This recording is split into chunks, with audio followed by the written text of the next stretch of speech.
Anti-derivative Jill.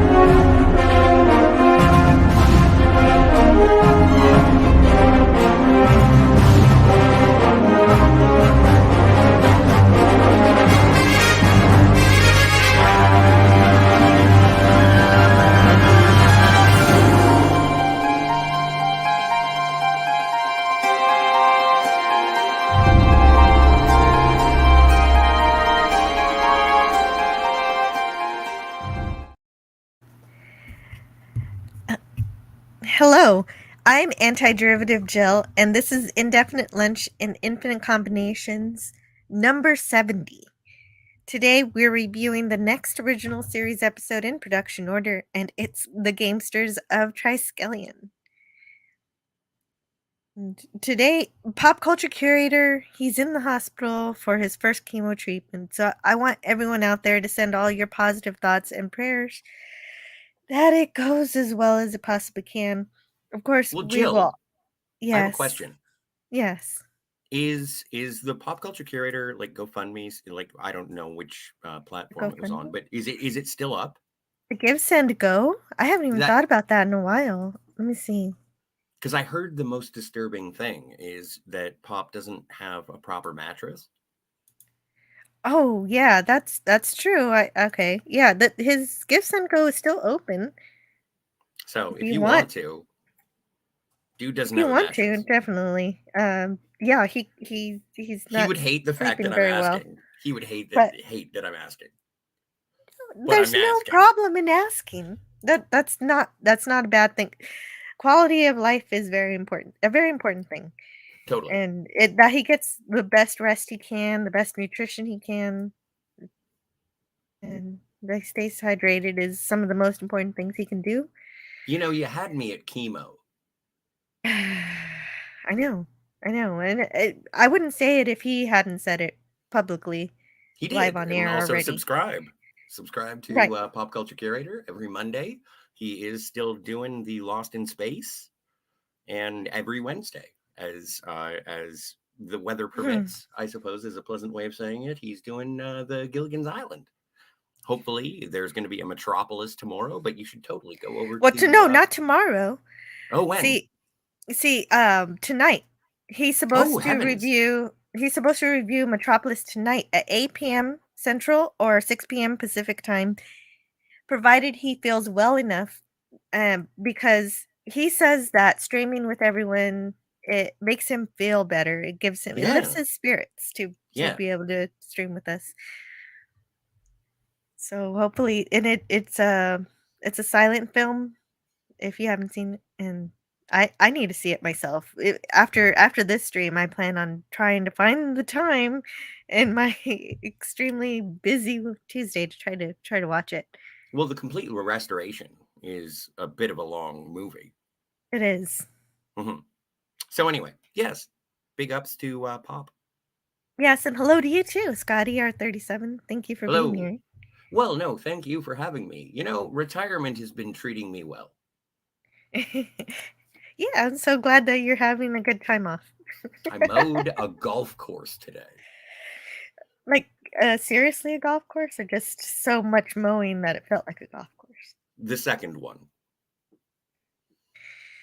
And so make sure you follow Scotty R37 on Twitter or X or whatever Elon is calling it today. Does that make us all X-Men? Oh, maybe. I have no clue. But I also do need to say hello to the chat. Hello to Sean Carter, Canadian Spider-Man. Spidey. Good luck pronouncing that title. Yeah. Triskelion. It's not hard. There's lots of tries. Triskelion, there's 3 suns. Trinary suns. Trinary sun, thank you. And hello to Franco Walker, also. And Disney Sheep Herder, can't stay, but I'll hit that like button nonetheless. Thank you so much. I love it even when you guys just have to pass through and you want to say hi. Cheers, Diz. Stop by the food court. We have taquitos. Yeah, salsa. And salsa, yeah. Totes. Hello to Gorilla's Random Thoughts. He also has to watch tomorrow. So thank you for checking in. And Kapla, Bird of Prey 5, always cool to see you. And what did I say? Kalpa? That's I don't incorrect. Know. That's okay. Sounds like I'm singing an episode. And hello to Matt G. Matt G. Joe. You know what? I watched that singing episode of Strange New Worlds. No, what? I did. Filth on Tuesday. No, I know, but I'm just saying, like, I needed a forklift to take my jaw off the floor. It was so just out. It like, it hurt, but I was intrigued. I couldn't look away. Like, it was so strange. You just love your dumpster fires. I do enjoy dumpster fires. And hello to Lemon Pie and Areebavel. Lemon, What's up, Plus C Nation? There's your programming humor for the day. It's a mathematics humor. Because whatever, I don't care. I can't read.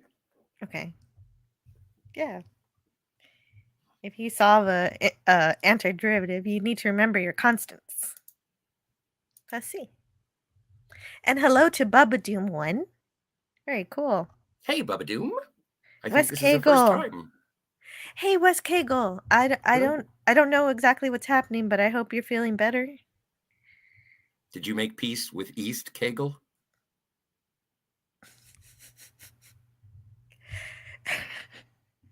Hello, Maggie says, this day in history, Nixon announced his resignation in 1974. This is one of the first historical dates I learned. Thank you, Matt G. Hey, that's kind of interesting. The AI show says, yeah, I heard about that SNW episode, and I call it Singing on the Bridge. It's so fucking weird, yo. I'm sorry for the swear, but oh my God. I can't even say I don't like it, but I don't dislike it because I have no idea what the hell it was. It was so strange, new, and I can say very easily, I only saw half of it. I dislike it. Yeah, no, I don't like it. But I was so enraptured by what the hell was going on. I was like, this is crazy insanity. It sounds like you had a trip. I did. I felt like I was on the drugs, but I wasn't that time. Not this time. For reference to the production of these episodes, some of the facts I share come from the Star Trek 365 original series by Paula M. Block and Terry J. Erdman, as seen on the TOS reviews on the Clobberin Times channel with the Raquel Briggs, and of course the Clobby channel really means so much more to me than that. It really inspired my channel as a whole, because I saw him enjoying what he loves, and I wanted to do that too. So well, and you had a chance to review Strange New Worlds with Clobby for a while, didn't you? What? Oh yeah. Yes. You're reminding me of last year. Yeah, that was a very lucky time last year when Clobby had some time on Friday, and the only reason I'm happy that I watched SNW was because I was able to talk to him about it. But he's a little more busy these Fridays. He's a little more busy, like in general, with everything. He does so much all over the place for YouTube and his family and everything. He's a great guy. Don't forget to like and subscribe. And also, welcome. Not this channel. This channel too. This and one Clobby's too. This channel. one too. And Mark D with the C's. Yeah. And Raquel Briggs. And Yamis. Buy her books. Yamis. Is it Yami? No, I'm not. No. I believe it's Yamis Queen Jess is the way I hear it said. All right. She says, I didn't see the episode, but I saw the songs on YouTube and they were cringe. Yeah, the songs were terrible. That's where I flipped it off as soon as Spock started singing about his broken heart. No, but the thing is that I'm a fan of musical theater, and those songs, not good. Well, they didn't even vary in different kind No. of different. No. They didn't change their tune. It was Like weird. in a different reality, I could imagine those songs being good, and I would have bought the CD. Well, what was great about that was after I saw half of that terrible episode, I finally saw for the first time Blues Brothers, which is a way better musical. True story. But let's check out this episode because I Yes. don't have all day. I got school's back on, and I've got to Yes. get this done. Let's get it going. Let's check We out. have burlesque to discuss. Yeah, let's check out the Gamesters of Triskelion. And before I start with the slides, I'll give away the basic summary that way. You don't have to worry if you want to spoil something. Even though we're going scene by scene, I don't mind if you want to jump to the end for whatever reason. Spoilers, they win. Yeah. Well, did anybody doubt that? I didn't Like, know. oh Maybe this no. would have been the last whole- episode. Yeah, see, you can think that if you're watching this for the very first time in broadcast syndication, but before syndication, rather. But Yeah, once you pick up the box set of the DVDs and you see how many, like, okay, Yeah. the rest of these DVDs are going to be blank. Oh my god. I guess they lost Kirk, Uhura, and Chekhov. Anyway, Kirk, Uhura, and Chekhov disappear off the Enterprise transporter pad and wind up on the planet Triskelion, far from their intended destination. Realizing the trio had been abducted, Spock, McCoy, and Scotty attempt to track them down, but it's an awfully big galaxy, and they have few clues. On Triskelion, Kirk learns that they've been snatched by the Providers, three disembodied brains that intend to turn the Enterprise crew members into warriors fit for the gladiatorial ring. Having evolved beyond the need for physical activity, the Providers have little to do with their time other than wager on the outcome of such contests of strength and skill. The kidnapped Starfleet officers are trained for their new lives by other captives who serve as drill thralls. As Kirk learns more about life on Triskelion, he formulates a plan that would free him and his comrades, and the thralls as well, if he can just survive a match that will determine everyone's fate. And Scotty, would you like to share your why you laughed, the class? Because drill thralls are my space jam. Oh. Lemon Pie says Scotty has returned from retirement. Laying around in a silk robe became boring. I'm in a hammock right now, a silk hammock, completely nude. As soon as they started singing on the bridge, I'd had enough. That's like a minute into the episode. We can talk about it later. I don't want to talk about it right now. I love the Gamesters of Triskelion. No, I know okay. Yeah, exactly. Exactly. You know what okay. Dad, man, so at the very beginning of the episode, and we'll see this when Kirk, Chekhov, and Uhura beam down. What's on Gamma 2? Oh, an astrogation station. Yeah, right. So it's like a communication relay station. It's like, right. I don't know. It's just the place where the Triskelions set a trap for, I guess, whoever stops by this planet. They get transported to their world. We don't know that.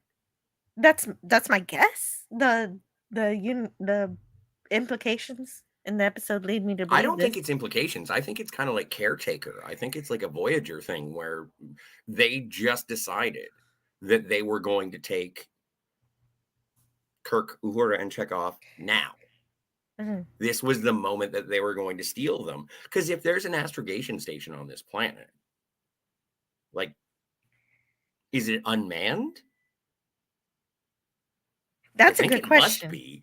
I think it must be. It feels like there's no. Well, yeah, it is unmanned because they searched the planet for the crew when they disappear, when they vanish, and nobody's there. I think that these, I think that the Triskelions, I think that they're like the providers, if you will. I think that they chose this moment. There was something to do with that nebula as well. It's what helped Spock find them. Anyway, I'm getting ahead of myself. Well, yes, and the helmsman lady. Yeah, what was her name? Carol? Carol. I don't remember. She looks like a Carol. It's how they know that it's the ion trail.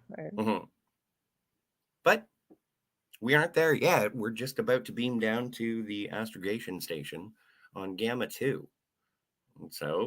And also, I like that he takes Chekhov because it's sort of an integration of the crew. I really enjoyed the integration of Chekhov throughout, like, the storytelling of watching season 2. Kirk and Spock both kind of take Chekhov under their wings, which I appreciate. What's really great is that Chekhov gets this bigger role because Sulu isn't here. He's still working for the Green Beret, so he didn't get a chance to come back. The movie The Green Berets, not the actual Green Berets. Oh, yes. That is a good distinction. Thank you. So Chekhov gets all of the parts that were meant for Sulu. Apparently there was a little bit of animosity. Oh, really? Oh. Well, yeah, because I thought he was happy for him. No, I heard early on it was that Chekhov or Walter Koenig was sort of viewed as a bit of an interloper in George Takei's eyes, but then they came to sort of peace with it. It was like, I couldn't be there. But so we're getting all the good roles. Takei had a roller coaster of emotions about it. That makes sense. Yeah, that's what it sounds like him. Well, professional concerns, which there were many. It was abundant on the original series. The AI show says, coming this fall, Star Trek Blues Brothers. We're on a mission from Starfleet. We're on a mission from Cybok. No, that's Yama's Queen Jess says, wasn't that an episode where Seven fights the Rock? Oh, you're talking about a Voyager episode. No, totes. This is exactly like that. Yamas gets it. Oh my god. So I didn't think about that. Gamesters of Triskelion is the closest to science fiction type short story title that I have seen for Star Trek episodes, says the AI show. The closest to a science fiction, all right. Type short story, like if you read a short story. Oh, short story title, yes. Yes. Meanwhile, you know what? And this is my favorite thing because it's a sound effect that is used throughout Star Trek when inexplicable transport happens. And I think they used it before on Trelane on the Squire of Gothos. Is that why I thought of the Squire of Gothos? Because even though this isn't exactly like that episode, I had memories of it, and I didn't know why. So thank you for clarifying why I was thinking that. Well, I'm only trying to assist. You did. But this episode first aired on January 5th, 1968. It was written by Margaret Arman and directed by Gene Nelson. Hey, is this helmed by all women? Is Jean a lady? Or is it Jean, a Frenchman? Oh, you know what? I don't know, right? It looks you like were excited for this. Yeah, he's man. He's a guy? Yeah. He's a... We almost had one, ladies. Well, no, we do have one. Lady wrote the episode. That's perfect. And Uhura's in it. She's in anytime Uhura's in the landing party on the planet. What about Lady Trump? Don't forget about Lady Trump. Oh. Yeah, I won't forget about her. She has a name though. I forgot. Me too. She kind of just gets tied up. She does. But we have a captain's log. We have quite a few captain's log. So I like to read the captain's log. Is Take it the my first turn one for me. Or your turn? Yeah. Your turn first. Captain's log, stardate 3211.7. We are entering standard orbit about Gamma 2, an uninhabited planetoid with an automatic communications and astrogation station. Ensign Chekhov, Lieutenant Uhura, and I will beam down and make a routine check of its facilities. And of course, then we see that they vanish from the ship, and they're on this strange world with the strange guy with the three suns. But they beamed down with phasers, which is weird. Well, like, why is that weird? Why would you have to be armed to go to an unmanned astrogation station? I don't know. It does provide like one of the most exciting pre-credits cold opens. Well, you never know what's going to happen on a planet, and even if there's no supposed life on it, you never know when you'll encounter something, or you'll be in a situation where you need to heat up some rocks for warmth or whatever. I don't know. Fair enough. Yeah, no, phasers that's fair have enough. other uses. Phasers are tools. We're supposed to realize that the abduction occurs because there's some sort of trap laid into that communication station. I think that's what it is. We did talk about that already, though. You think it's a? I don't think it's a trap. I think it is. All right. Okay, but you don't. It's okay. But I love this part because it's kind of funny. When Scotty reports to Spock, it makes me laugh. Spock says, "I presume you mean they vanished in a manner not consistent with the usual workings of the transport."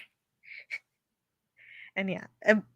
So even though it's a perfectly logical question to ask, it's like when an IT tech asks if you try turning it off on and off again, you have to clear out the obvious answers. Mm-hmm. And just the way it's presented in the episode is just awesome. Spock is so doing his job. Yeah, Spock in command is one of my favorite things. Yes.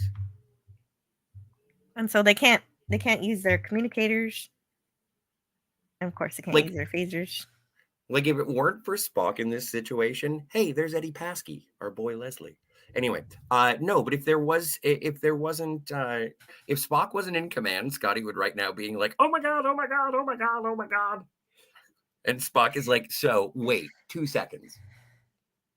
Did he beam down or did he vanish? Which one? You're right. Scotty is good when he's in command, but he definitely has more energy in terms of taking action. Like, he probably would have sent a landing party to the Gamma 2. Oh, yeah. He's beaming here. Yeah, he's beaming people down left, right, and center with, like, fucking phaser rifles.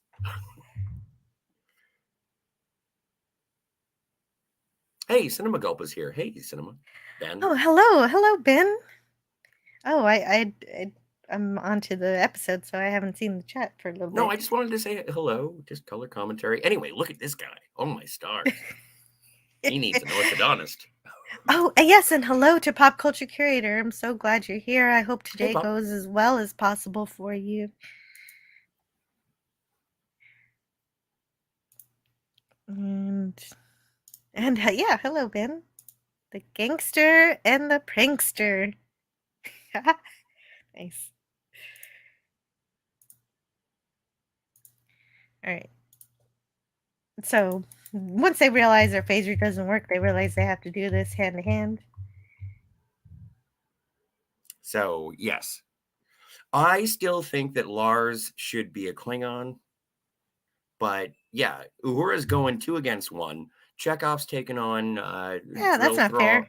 Like, he's not even a drill thrall. He's just like a giant beast to fight. They just throw him in the ring whenever they want to see whether or not, you know, the newcomers can fight. Like, this is the guy you have to beat. Like Yamas Queen Jess said, this is the Rock that Seven has to fight. Oh, this is the Rock. Hey. Okay. I didn't make that connection whatsoever, but I guess because I wasn't thinking about Voyager. Anyway, so Angelique Pettyjohn as Shanana shows up and takes care of Kirk. It's like, stop beating up Lars, you son of a bitch. Mm-hmm. Oh, Jean with a G. I was thinking Jean with a J. That's why I thought Jean was a lady.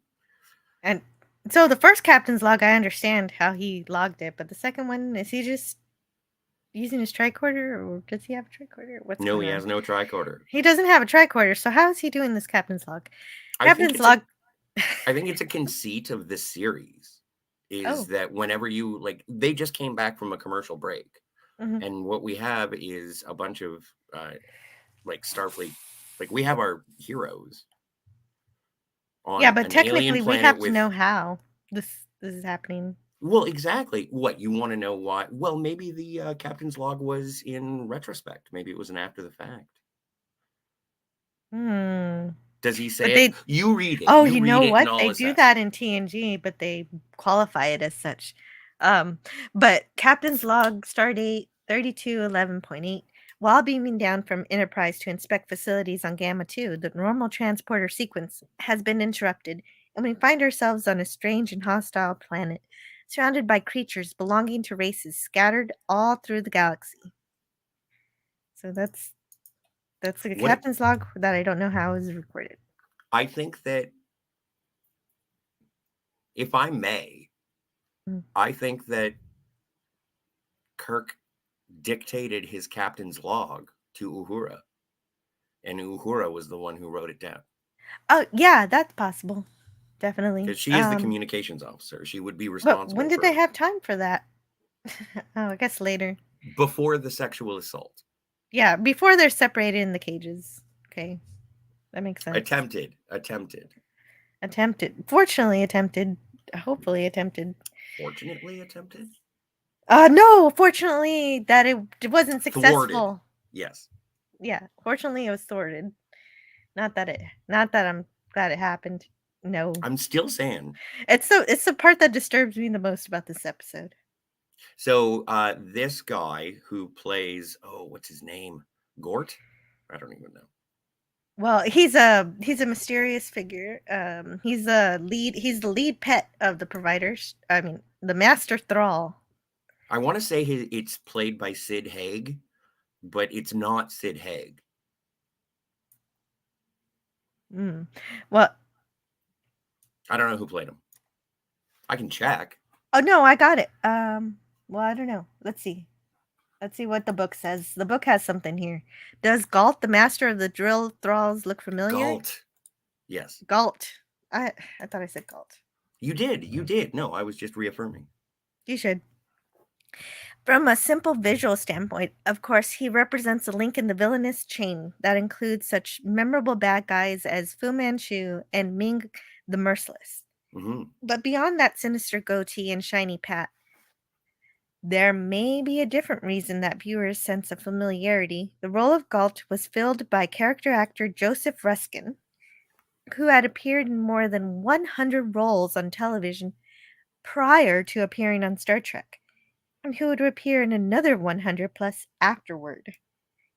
The Star Trek franchise has a notoriously long memory, and besides Ruskin's recent performances and shows and films such as Bones, ER, Smokin' Aces, and Alias, he portrayed a fascinating variety of aliens later versions of Star Trek, including Asona and Star Trek Insurrection, a Klingon, and Deep Space Nine, a Vulcan in Voyager, and a Suliban in Enterprise. Wow. This guy's like Clint Howard. Oh. I hadn't read that before, otherwise I would have looked up those episode names for you guys. But wow, he's really prolific. And I'm glad they brought him back for so much Star Trek. I was gonna get all upset because James Caserta in the chat said pop culture, they need you for this episode. And now I know why he said that. I was like, no, we can do it. And it's like, no, pop culture curator. It would definitely be better. Come on, it would be way better with pop culture here. but we got to make do with because he's got to take care of himself. This idiot. Yeah. Don't worry. Angelique Pettyjohn. We're going to talk about her later. Well, It's back to work, though I'll be listening in. Okay, I'm glad you're well enough to be working. Thank you for listening. Cheers. And Ariba Bell says, Astrogation Station sounds like something from Schoolhouse Rock. I can't even get the cadence down for it, or else I'd attempt to sing. Where's Tony Yeah, when you need him? I'm trying to think of a Astrogation Station, what's your nation? It's very clumsy. I'm tripping all over the place. It's a good start. So let's see where we are here. Now, I think we're just supposed to go back to the ship at this point. And why are they stuck to the wall here? I don't like. I know they have to put the collars on, but why? Right. Well, to hold them down so that they don't fight back. Okay. I guess it just makes it easier to apply. You are thralls now. I love the bass and the echo in his voice too. It's very like when I was watching this last night, I think that this is one of the cornerstones of what people think of when they think of Star Trek. Mm-hmm. Like this is an episode that has been parodied on The Simpsons. This is an episode that sort of reinforces the Lothario nature of Jim Kirk. I think that this is one of the stereotypical episodes.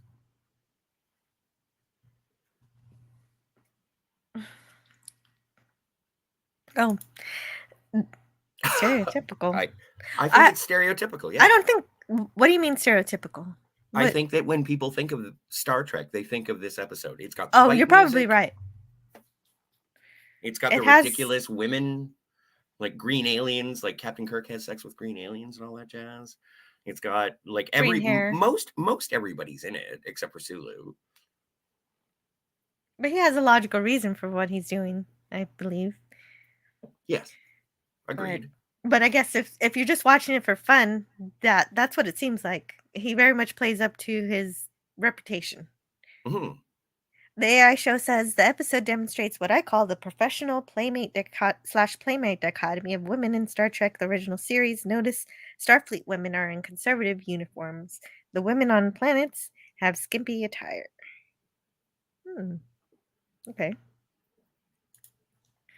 And we are all the happier for it, says Franco Walker. Of course.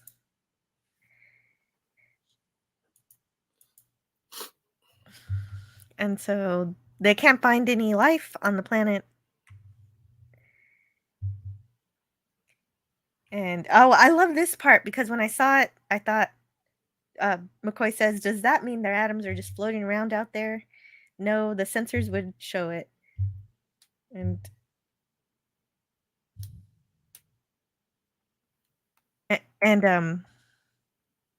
he's talking to Spock about surviving in a transporter beam. Is that this part? He says, I've never heard of a study being done, but it would be a fascinating project. And that made me think of Relics from The Next Generation when Scotty does that to survive for 75 years in the transporter buffer. Well, and also I would like to say that based on the technology that was present by the providers, same technology that would have enabled transport between two worlds, like we're talking about, what is it, 11.94 light years between Gamma 2 and Triskelion. So we have interplanetary transporters at this point in the original series, just so you know, just for the record. Yes, but it is technology owned by a different species technology that we don't understand, and we do not come to any understanding within the scope of the episode. No, but I'm just saying it exists within the original series of Star Trek, just so everyone is on the same. And it also exists like in a later. There. It also exists in a later episode of Voyager when they find that planet that has the air that makes you feel really, really, really good, and so the Voyager crew find themselves on the other end of the Prime Directive, and they cannot. And it turns out that planet's technology doesn't work with the Voyager ship anyway. Well, and also Caretaker, like the first episode of Voyager, like they are essentially That too. transported. So it's all over Voyager. Well, and also the reason that I bring it up is I know. Why is it, Jill? You say it. I'm not allowed to. Because they have transporter suitcases and transporter suitcase. What the hell is that? Oh my god. No, it's in Star Trek Into Darkness. That's when Khan, No, I know, not Khan, Benedict Cumbercon, beams over to Quonos. Yeah. Yeah, I knew that was why you were mentioning it. Yep, it was. Just a burr in the saddle, just a monkey in the wrench. Well, also they don't explain why Galt's eyes shine like this, like why he gets stars in his eyes and it's all blinky in his eyes to to control people and. Well, no, I think it makes sense. That. I think it's more for the audience. Do you think it's something that they like everyone sees? Well, like everyone sees it. Do you think everyone sees it? Well, when it happens, people either get hurt or whatever. Do you think they're paying attention to the aesthetics, or do you think that they're choking to death? They're choking to death. I guess they're not paying attention. Exactly. And also, one of the neat little production things that's going on with Galt here is that when you enter a herd of the providers, you get either a red collar, a yellow collar, or a blue collar. But Galt is the only one who has an amalgamation of all three collars. So he's the only one who can control all the thralls. Oh, that's well spotted. Okay. And as they have white collars, they're not full thralls yet. So that makes a lot of sense. James Caserta has an interesting theory. He's an AI, so he's just he thinks that he's a android of some sort that the providers can use. Possible. I think he's just the oldest and most obedient. Yeah, he's the lead, he's Master Thrall for some reason. He was elected. So it was Bones that gave Scotty the idea to suspend himself in the transporter. Oh, possibly. Well, no, it was Spock. Spock was the one, that's interesting. Maybe we could do that. Right, and Spock and Scotty definitely get along in terms of teaching each other things. True.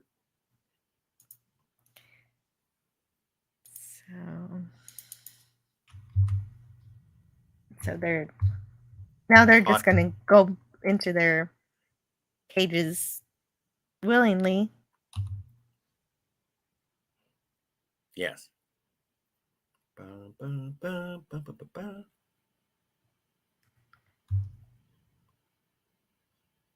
Oh, there it is. Yes. It would be a fascinating project. I knew it was somewhere. Well, and this is something speaking to the character of Spock and also speaking to the professionalism of the crew of the Enterprise as well, is that Spock has just been told, like, as far as we know, as far as anyone else knows on the Enterprise, it's like, okay, landing party, they're gone. Where are they? Mm-hmm. Well, first things first. Like, have you ever lost your keys? And it's like, okay, retrace your steps. Where were we? What were we doing? Where were we going? Like, you look as thoroughly as possible until we find some evidence that it may be somewhere else. And that is exactly what's going on right now. And I'm absolutely taken aback by how calm McCoy is being with Spock's methodical nature. Because Spock is being like, are they here? Well, this is a case where it's a mystery for the bridge crew. That's not a mystery for us. We know where they are, but they don't. So they have to catch up to us.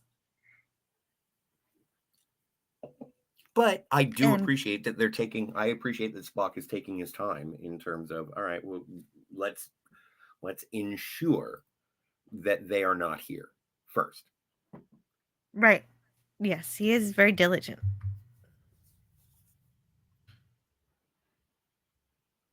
But unfortunately, this is the disturbing part of the episode. So, I am called Lars. I am tall, male, and aggressive. May I Says I enter have your been selected. quarters? Yeah, Yeah, I've I been have been selected. But he doesn't say it like that. He doesn't say, I have been selected for you. He's not Yes, like he does. Rook. No, he says, I have been selected for you. He does a little bit of a seductive implication in the delivery of the line, which is inferring that, unsavory things are going to be happening. And that's why Kirk reacts the way he does. It's like, Uhura, are you okay? What's going on with Uhura? That's why he grabs out and he's like, I can't save my crew. And she's a lady. And that guy was taller. Yeah, we don't see what occurs, but based on the dialogue, I'm assuming she Fends him off. prevented the attack Yeah. because he says that she's not allowed to refuse selection. Right. But also, let's not forget, all of these people are slaves. So, Or I guess this is just a strong dramatization of the terror of that. mhm. So one slave can assault another slave in any manner. And this is an assault that is directed by the slave owners. Franco Walker is correct. It was more salacious than seductive. I agree with that. Salacious. Yes. Thank you, Franco Walker. That makes sense.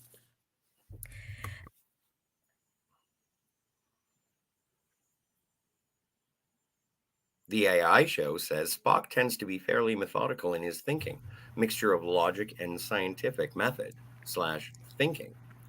Also, previously, the AI show said Scotty was usually the most focused character on Star Trek.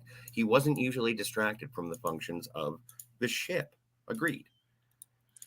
But And it depended on when he lost someone. If he lost someone, he would get a little emotional. Not in a bad way, just in I'm surprised. well, yeah, and that is quite likely would change his train of thought and how he reacts from there because he does respect life. Can you read the next mysterious captain's log? I No, don't I know how can't he because reported this one.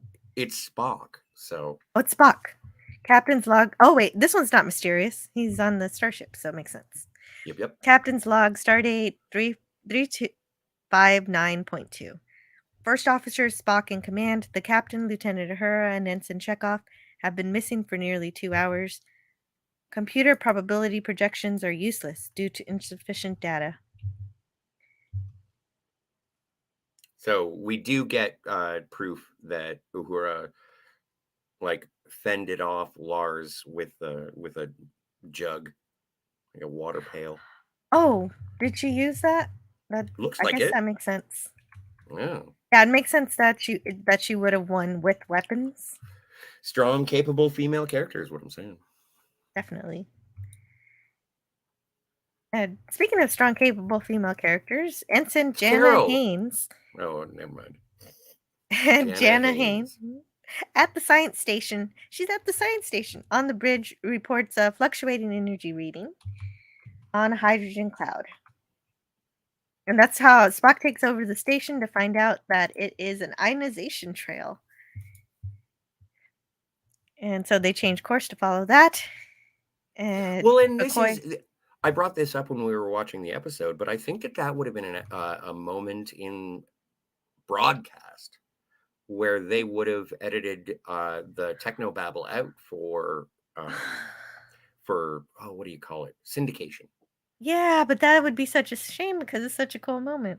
Well, but also because it's one of those things, if you were watching it back in the day and you'd never seen that before, it's like a deleted scene, but it's not deleted, it's just that it was omitted for syndication. And so when we got home entertainment, we got the VHS tapes and the DVDs and the Blu-rays and all that jazz, we get to see this again. So it's kind of great.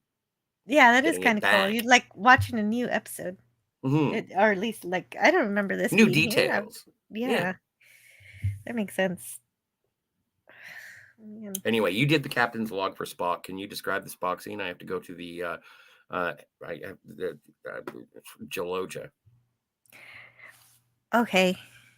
Sure. What do you mean, okay? Well, there's something I have to do. What do you have to do?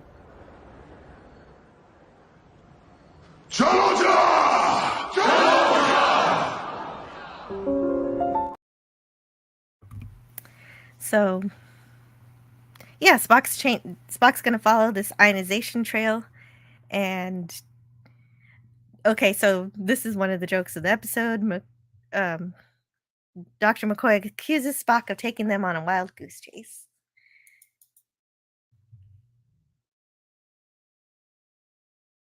And so, I'm chasing the captain, Lieutenant Uhura, and Ensign Chekhov, not some wild aquatic fowl. This is the only lead we had. So this is some good stuff on the bridge. They follow Spock's theory that that's where they should go.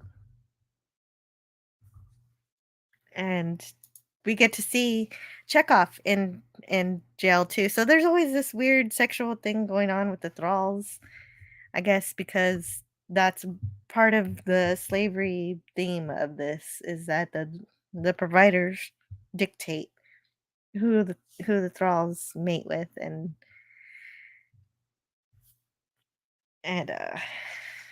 her name is Tamoon, and she promises to train him well. And so I'll check out the chat here. What's going on here? You don't mess with the Uhura. Yeah, no, Uhura is going to take you down.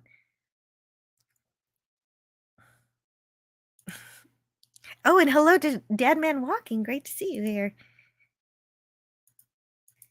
And so Chekhov is not too excited about meeting his drill thrall.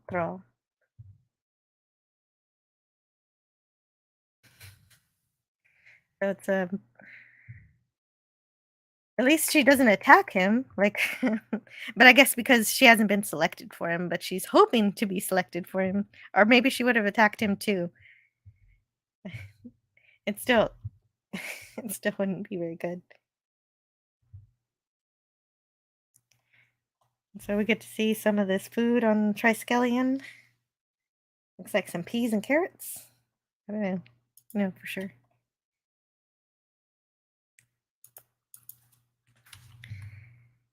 And so then we meet Kirk and his thrall here. Shana Nana. So she talks to him about the colors, what the colors and the collars mean.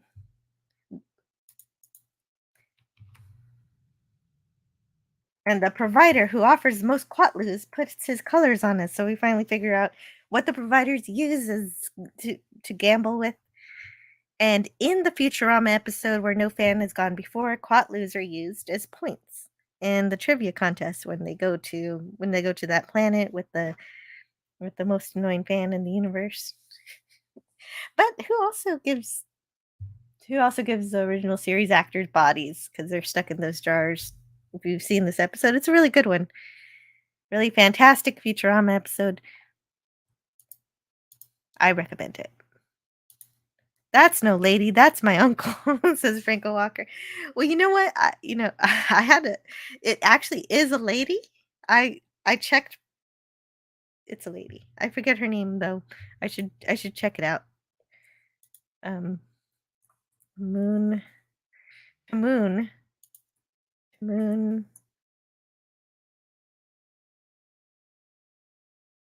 is played by Jane Ross. And this was her only known television acting role. So this was the only time she ever appears on TV, but it is indeed a lady.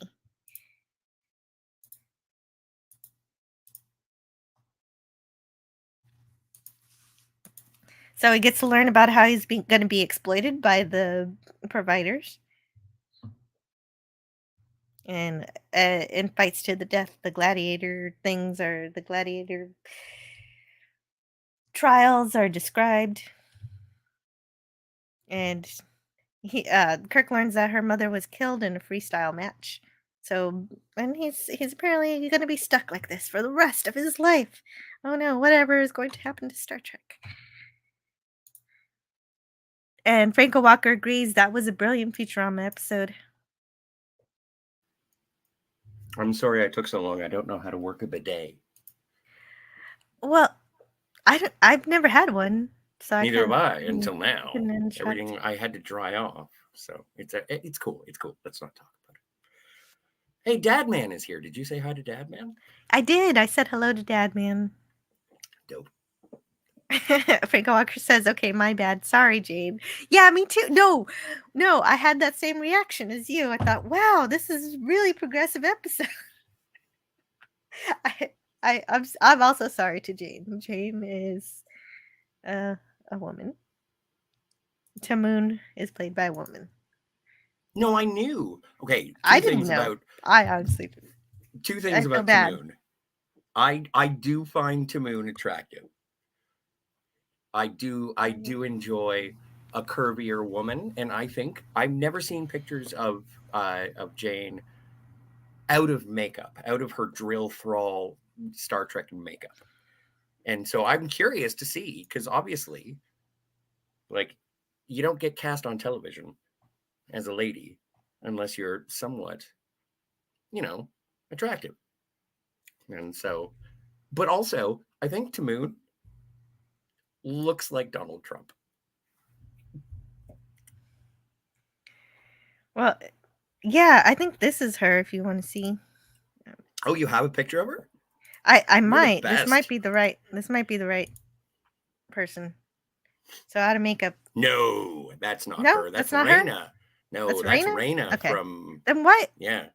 From Requiem for Methuselah. Okay.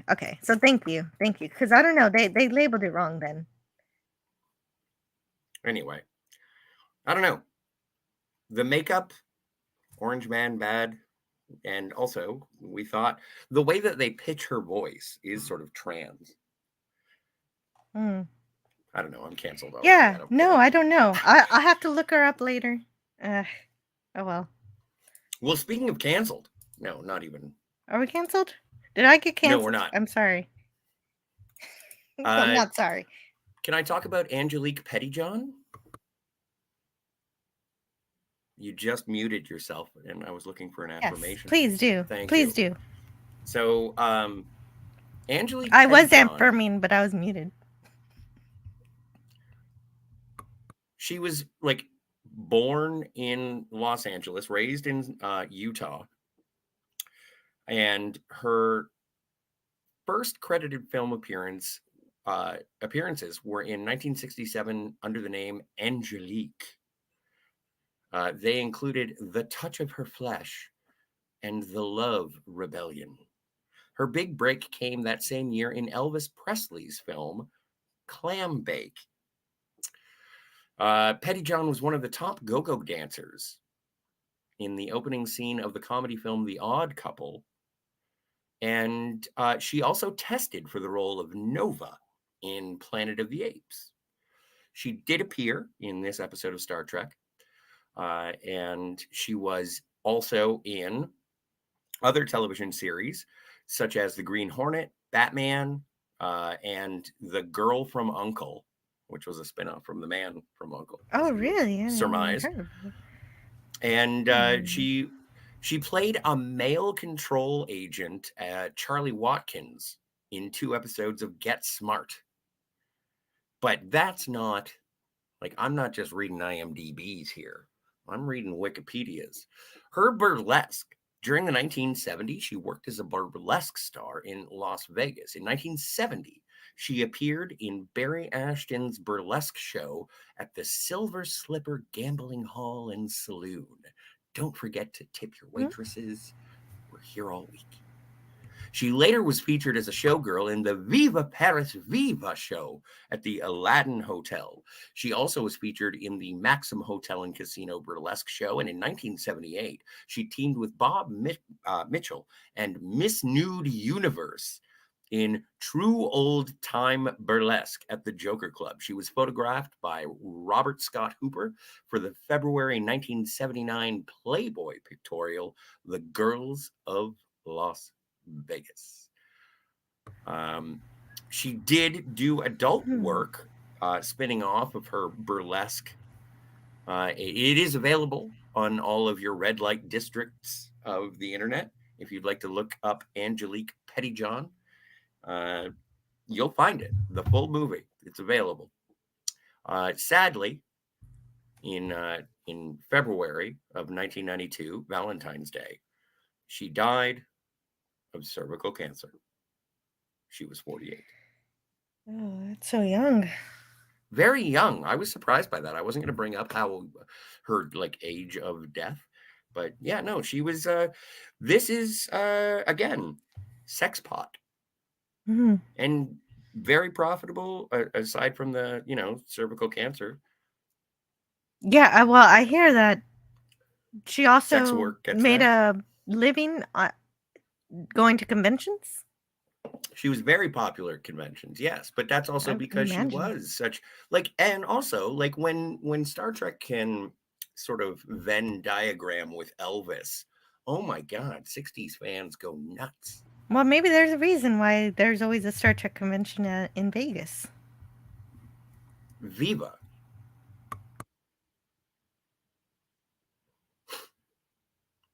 You muted yourself again. Kirk tries to tell her that you're what it means to be beautiful, but he doesn't really know how to explain what beautiful is, so he just shows her a reflection of herself. Yes. And you know what? I'd have to go back and look at the original episode in terms of the visual effects. But I think that they cleaned up the reflection in the remaster because it didn't look that good from my memory of the original broadcast. Oh, you think so? I do. Well, we'll look at the remaster a little bit later and see. Okay. Oh, did you know for sure if that scene earlier with the ensign helmsman lady with Carol, it was that cut out? Yeah, with Carol. I don't know 100%. I can check. Oh, I'll okay. check alternate versions. Yeah, see, I was wondering. Now that I've given my Angelique Pettyjohn dissertation. That was really great, by the way. Well, I'm just trying to help people find Star Trek actors who have been naked. And she was. And so they're questioning Spock's course of action, going 24 light years away from Gamma 2, where they supposedly lost the crew. Well, where they left the crew, where they believe. So McCoy and Scotty think that they're still somewhere on Gamma 2, because that's happened before, where they lose somebody on a planet and they can't find them, but they're there.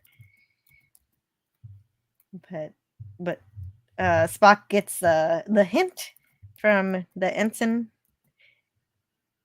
helmsman, and he's taking it. He's taking that clue, and he's going to the planet. And obviously, we're watching this. We know he's right.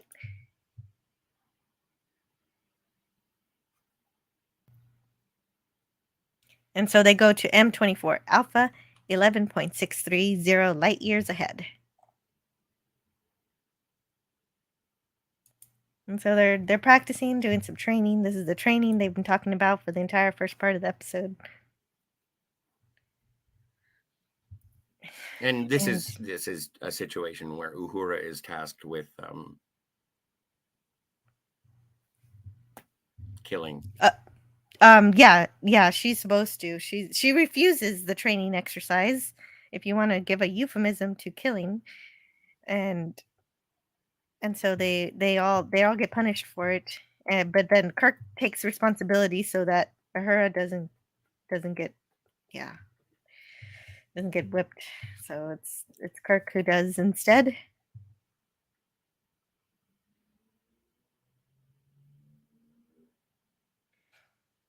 Well, and part of the reason that the providers allow for this sort of insubordination is that they're intrigued by, do they say Earthmen or humans? Human, yeah, like they're surprised at compassion. They're like, "What's this compassion? Compassion? Do y'all do that? Why? Y'all do that? All right." Anyway, I really enjoy this. I find this more of a battle of ingenuity from Kirk. I know there are some editing things that happen, but I love this fight scene so much. And even the reactions of the people around. Like, again, with Shanana and Shinu, Lilu, Donna. Who are you talking about? I'm talking about the Trump lady. Tamoon. Tamoon. Right. I'm never going to remember. And then Lars is over there afraid of Uhura, which is great. I'm going to stand by Galt. That way I don't get beat up by that lady in red. Well, Shauna gives Kirk this energy drink. I don't know what it had in it. And he's just like, I'm going to drink it. Electrolytes. It's what plants crave.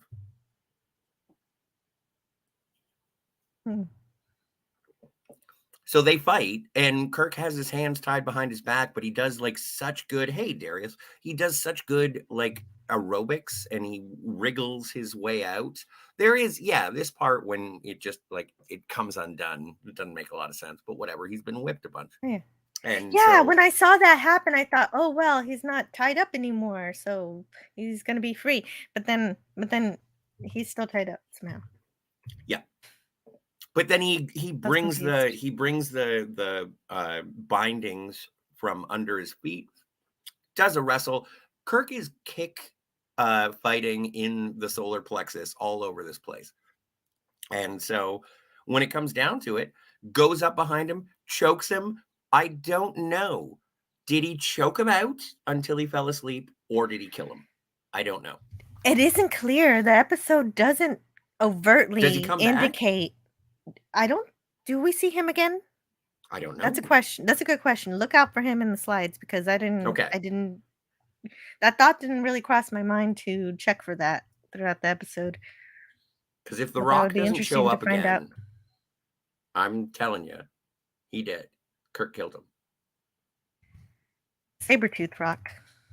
Sabretooth Rock. Yeah, he could be dead, but I don't know. For whatever reason, we don't know.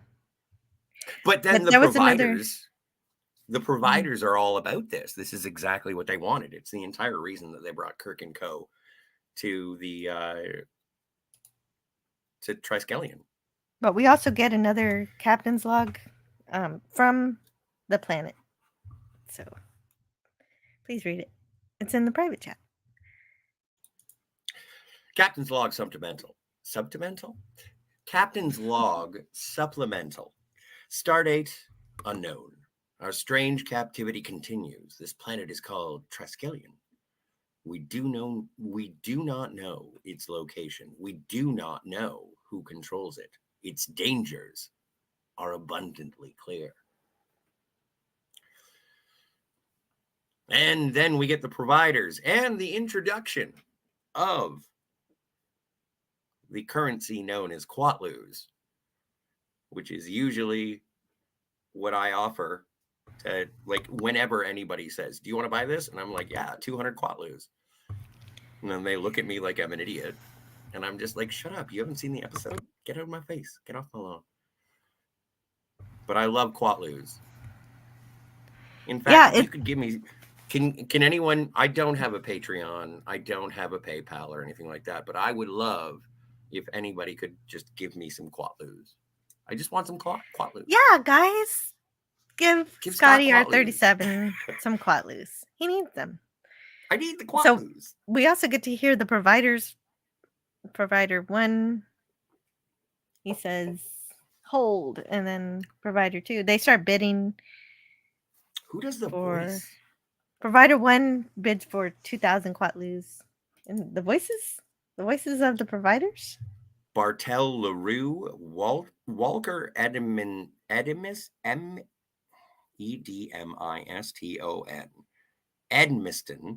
and Robert Johnson are the 3 providers. Oh, Bartel LaRue, that is a name. He was on the Brady Bunch and Mannix. He wrote, directed, and produced the film Satan War. Satan is something. War. Yeah, no, I got to see Satan War. Oh goodness. Who's in Satan War? I don't know. But Galt changes their collars to be red. Oh, Sally? No, I want to hear. No, you don't want. No, it's fine. We don't know this. Do you know these people?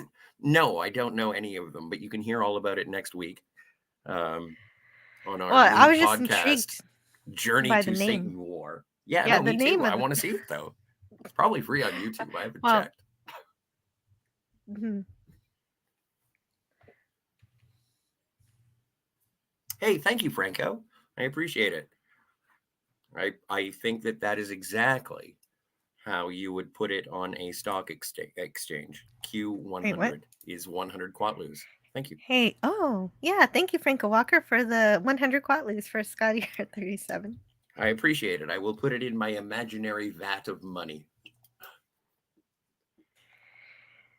And by Orange Man, we mean the thing. It's clobbering time. Oh no, but that Orange Man is good. Orange Man, good. Canadian Spider-Man says clam bake. Now that's an East Coast thing that I miss. Wait, what? Why are we talking about that? Clam Bake was a movie that Angelique Pettyjohn was in. Oh, I missed that note. Thank you. Wow, Scotty, that's a lot of great information. She died too young. Definitely. True. I was And surprised. Canadian Spider-Man says, "Hey folks, please hit that like button before you forget. I just realized that I had not. It's so easy to do, and it really makes Jill happy, and she appreciates the support." Oh, you're not kidding. I do. Well, and also share with your friends, tell your mom. I'll try not to swear as much, but you should like and subscribe. It's not a suggestion. I demand it. I demand it! And Canadian Spider-Man says, "Sha-na-na." Now that's a throwback, Scotty. I also love it when Jill's Texan comes out in her speech. Did that happen? Okay.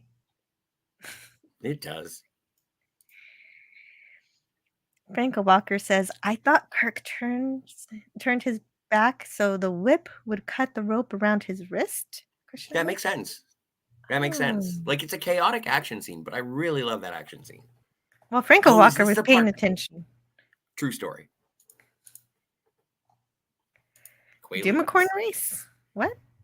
Oh, yeah, you bet Quatloos on Doomcorn race. And yeah. What's wrong? Oh, nothing. I was thinking about Doomcorn races. Those are a lot of fun. You don't need to know. It's fine. There are races that sometimes appear on Friday Night Frolics on Doom. Oh, I've heard of that. Stream, so on I've Friday. heard of that. Yeah, every once in a You should while. subscribe. Yeah, you should subscribe. And if you start buying lots of unicorns, sometimes you might trigger. If you start buying unicorns super stickers early enough in the stream, you could trigger a Doomicorn race. I'd rather have Quatloos. Well, yeah, no, then there's a certain player in the Doomicorn race that's always cheating. Oh, guys, Oh, is it a name? Muppet? Is it a Muppet squid? No, it's not the squid. No, it's not Harvey. Beetle Bomb. Thank you, Matt G. Oh my stars. Don't know why. It's fantastic because Beetle Bomb uses all sorts of sci-fi kind of nonsense in order to cheat, and it's great. Can we talk about the mutiny? Yeah, there's going to be a mutiny. Well, no, wait, there's not going to be a mutiny yet. They haven't. No, not yet. We're not there yet. What did they say? What did they say on the ship, though? Oh, what did they say on the ship? They're just like, yeah, this is important. There was no can't sign find of them on the planet. There's no life. Yeah, we nothing. They said nothing. Spock is 100% correct. Like, first things first, Spock is 100% correct. And he's following the only lead, and it's something that's followed up in Star Trek 6, and it's thanks to Nicholas Meyer and his sort of reverence for Sherlock Holmes and Arthur Conan Doyle. Whatever remains, no matter how impossible or improbable, must be the truth, and that is something that Spock exhibits here. It's a great callback.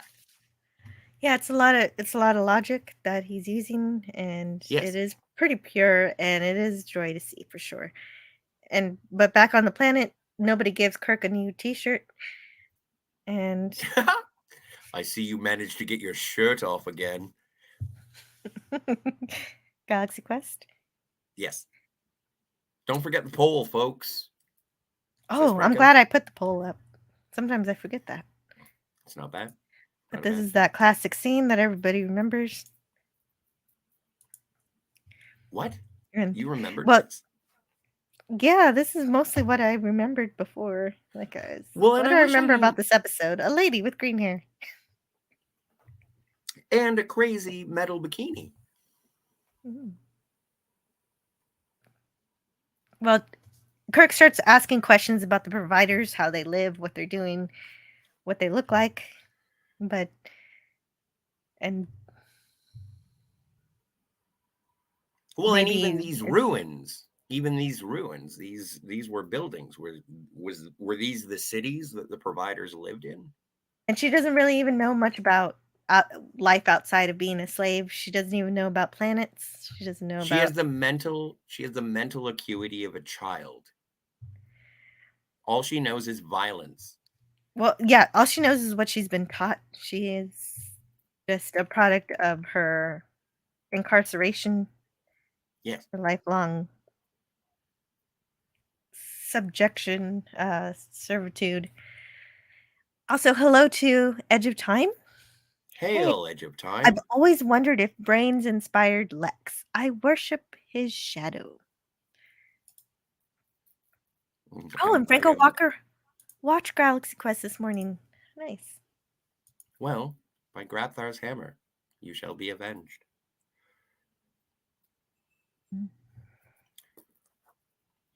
Oh my god. This is such a clumsy, and also we were sort of talking about this, is that Kirk is abandoned. There is no hope of rescue as far as he is concerned. He is trying to not anger the providers so he doesn't get the chokehold, but he's also trying to seduce. He is relying on his charisma to make a situation better. Right, because he's otherwise helpless. He doesn't have his phaser. He doesn't have his communicator. He doesn't even have the ability to commune with his crew members to figure things out. So it's all him. He has to figure out what to do. So he does fall back on his sensuality.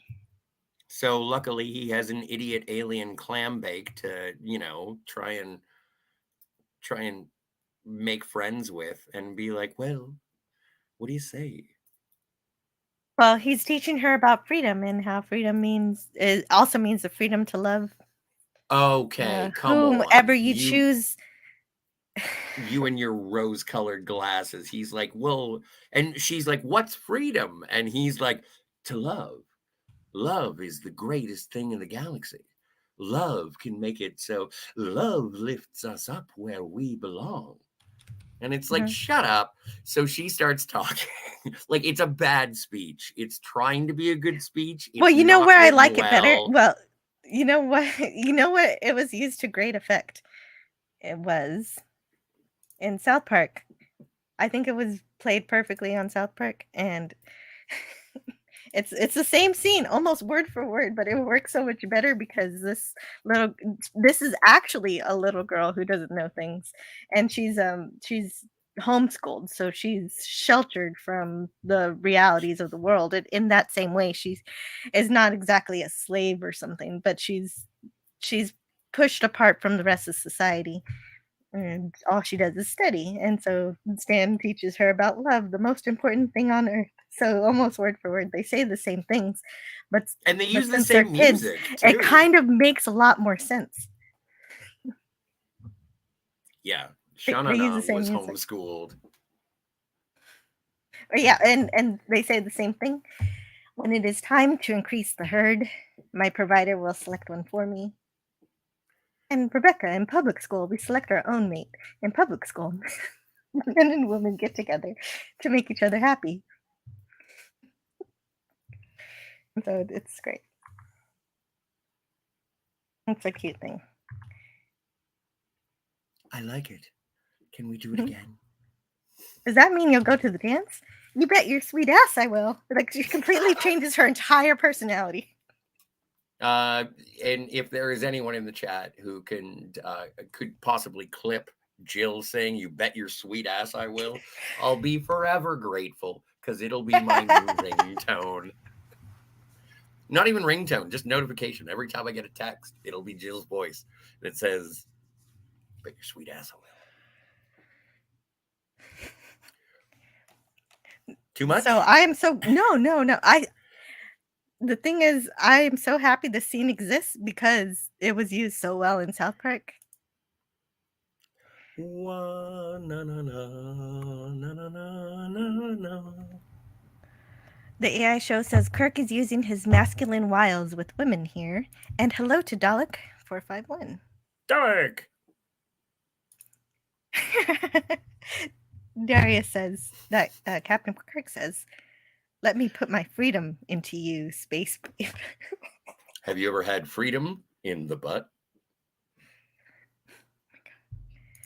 AI show says Kirk is using, his masculine rules with women to try to find a way out of this typical Kirk. And yeah, he's not doing this for no reason. I think you said it to me earlier that this is kind of like Sylvia in Cat Spa, where he seduces her to escape. Yeah. Well, and also, like, as far as but then, okay, so there is a situation, and when we were watching this, it was like, this is escalating. I don't like where this is escalating to. And then the providers start choking Shanana, and Kirk is like, stop it. It was my fault. I'm the instigator. Don't do this to her. I'm the one in control. Same way as he was doing before, which does speak to Kirk's character in terms of, don't make it so that other people pay for my malfeasance.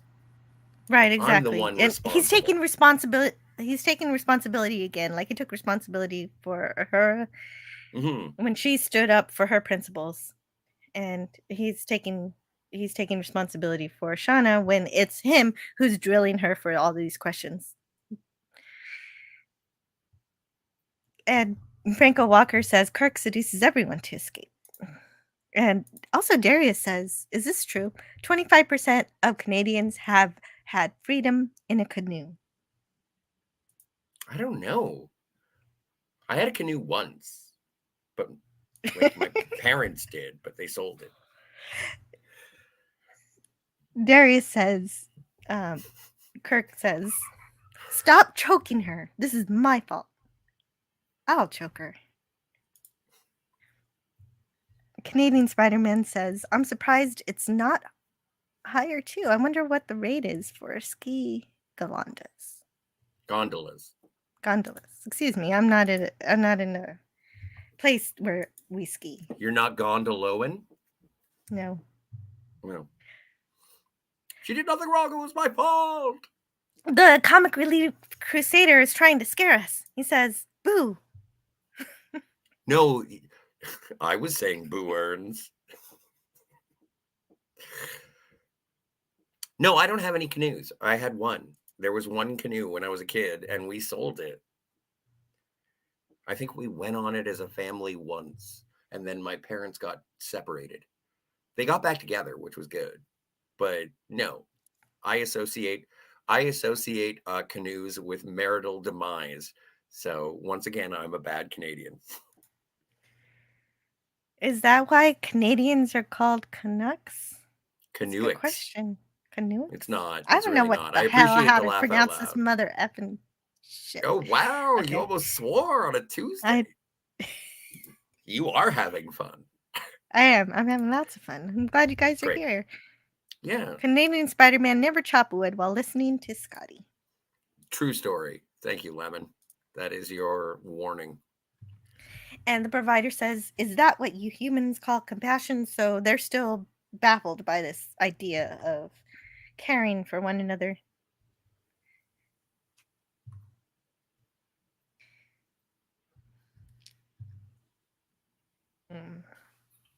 So she just gets choked out, and what do? What is Kirk's best idea? It's to sacrifice himself? Try to turn the anger of the providers onto him? No, he makes out with the woman who just got choked out. Right. That's what happens after. Yeah, good work. It does kind of come out of like it just happens. Yeah, out of nowhere. It's the custom of my people. Yeah, this is exactly what we do after you've been choked out by an oppressor. We make out. I'll be back in 2 seconds. What can I do for you, Jim? I said, give me the brandy. Is this also helping? She says, because he just helped her, not be killed by the choking.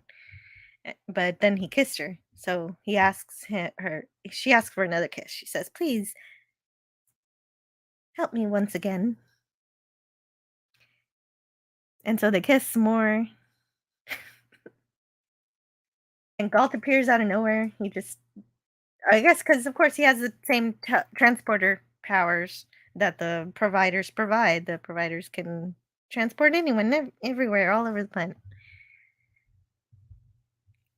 And he basically says, the providers had a lot of fun watching you guys kiss, so we're not going to punish you.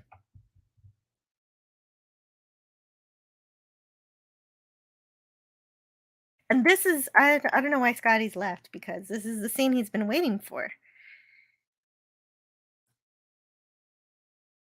So I'll just say a production note to see if he'll be back in time to see the potential mutiny. Margaret Armins. Okay, so Margaret Armin wrote this episode. Her original script featured a slithering vine that was named Delka Vine, and it was supposed to grab Shauna and toss her around in the pond, and Kirk was going to have to wrestle this vine, but Robert Justman thought the idea went beyond the budget, and that he scrapped it. And this information comes from These Are the Voyages, season 2, page 437.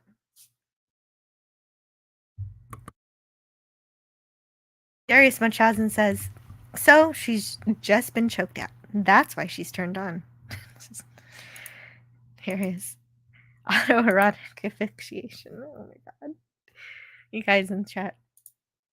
Dalek451 says, I don't recognize this episode. This is the Gamesters of Triskelion. Dalek? I think you watched TOS, so you must have seen this. The lady with the green hair. You don't remember it? Maybe you fell asleep. I don't know. The AI show says the providers sound like the title of a 60s rock band. And the Comic Relief Crusader is just getting ready for another Titillating Tuesdays.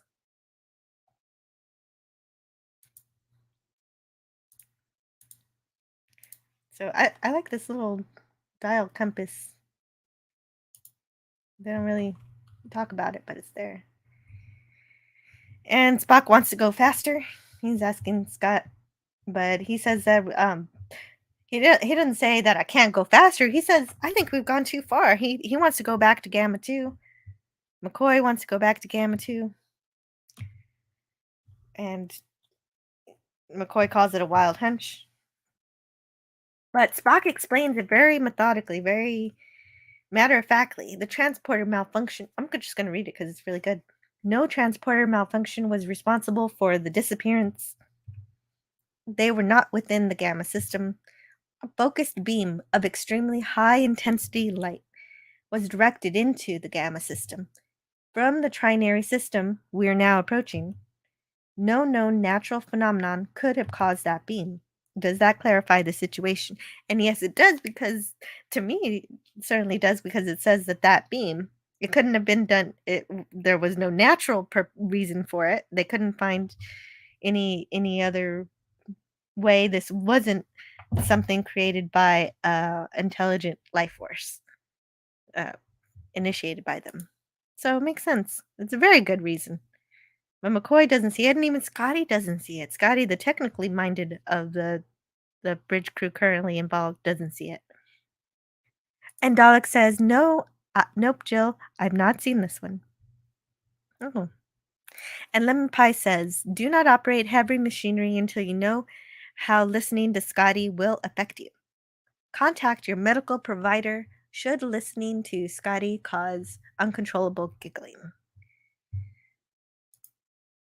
The AI show says this chat has turned in this episode into 50 Shades of Trek, and we haven't even gotten to the part where Moon is tied up. I do enjoy it when Tamoon gets tied up.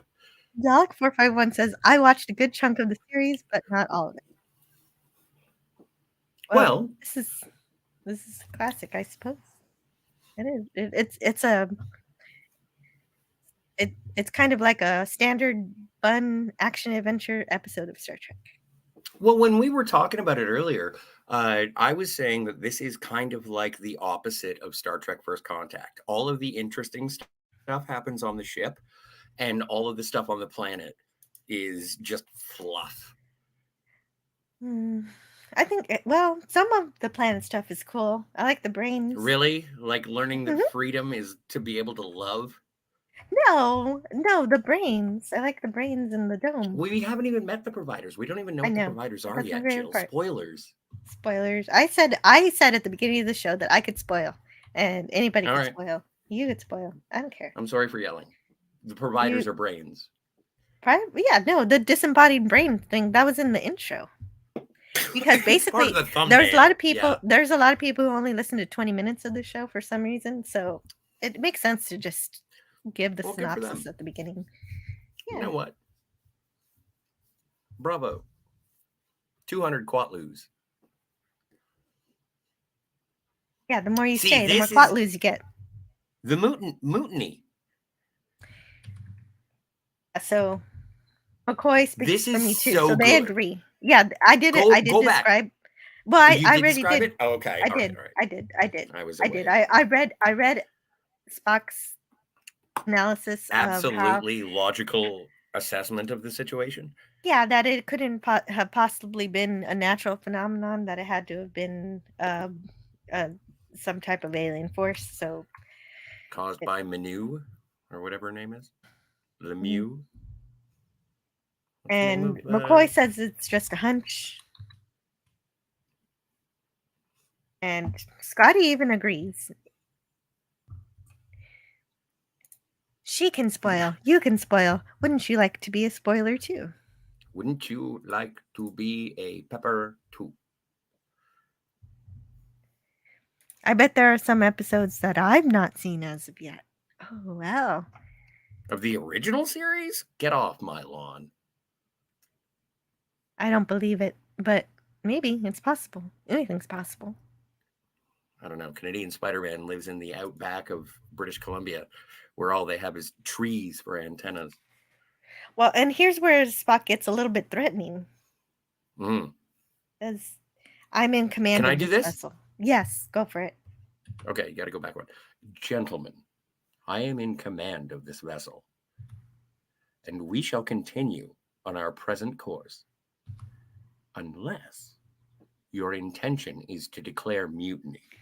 I love that part because his voice drops. It gets a little quieter. Like they're on the bridge, so he doesn't want to get dramatic. Mr. He gets dramatic Spock. Who said anything about mutiny, you stubborn, pointed-eared? All right. If we don't find them here... Sorry, this is still McCoy. Will we still have another search of Gamma 2? Agreed. Sorry, that was too Shatner. Agreed. Now, Mr. Scott, could you manage Warp 7? I'd be more than content to do so, sir. And maybe a wee bit more. Ensign, Carol, Warp 7. Aye, sir. She doesn't get to say that. No, but I like the ad-lib. That was great. Meanwhile, back with Angelique Pettyjohn. Would you like to make out more before I punch you in the face? Well, she buys it totally and completely, and yeah, he just knocks her out. Sorry. Yep. Spousal abuse. That was his drill thaw. That was the shortest relationship. Yeah, he's had shorter. And Chekhov says, "This is going to kill our romance." Oh, I didn't get a picture of her tied You didn't up. get a picture of Lilu all tied up? Oh, no. But that was our bondage scene. Oh, I'm so sorry. No, it's fine. I'll go look at it later on my own time. That'll be just for you. Yes.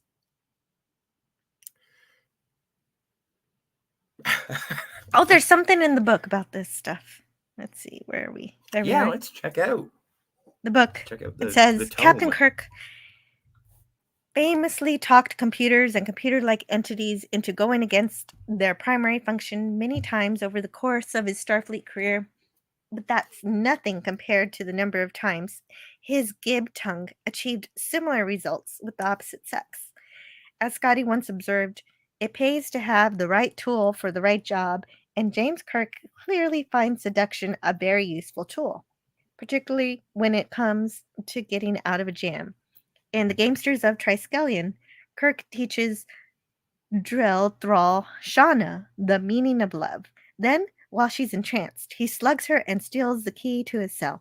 Over the seasons, Kirk similarly managed to sidetrack an astounding number of appreciative females, including adolescent Miri, android Andrea. Really? We're going to count Miri in this list? I don't know exactly. That's why I read it the way I did. This is Paula and Block's words. I don't count that.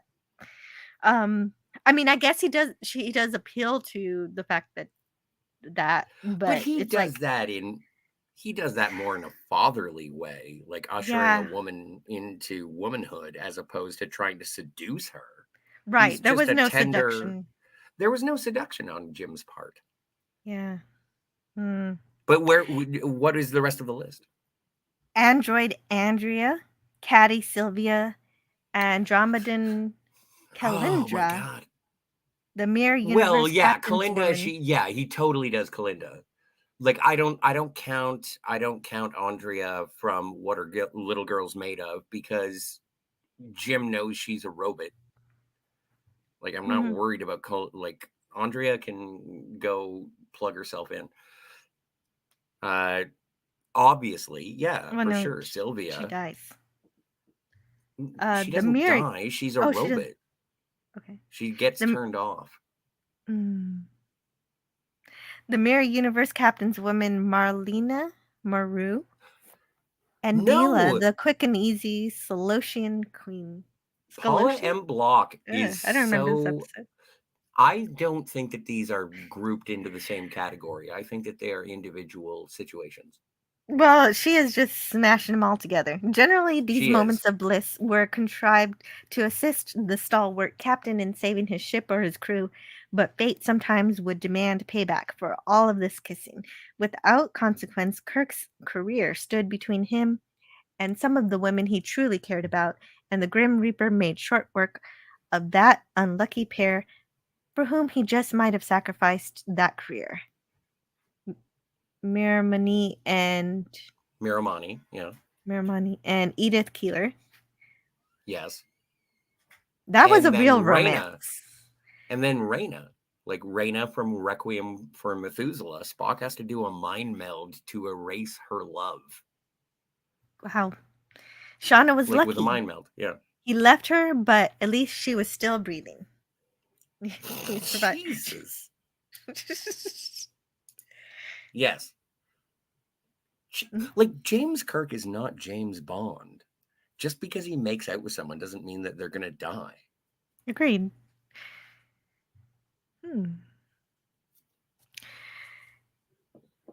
And okay, there. Let's see. And the Comic Relief Crusader has seen all of TOS. Oh crap! Are we?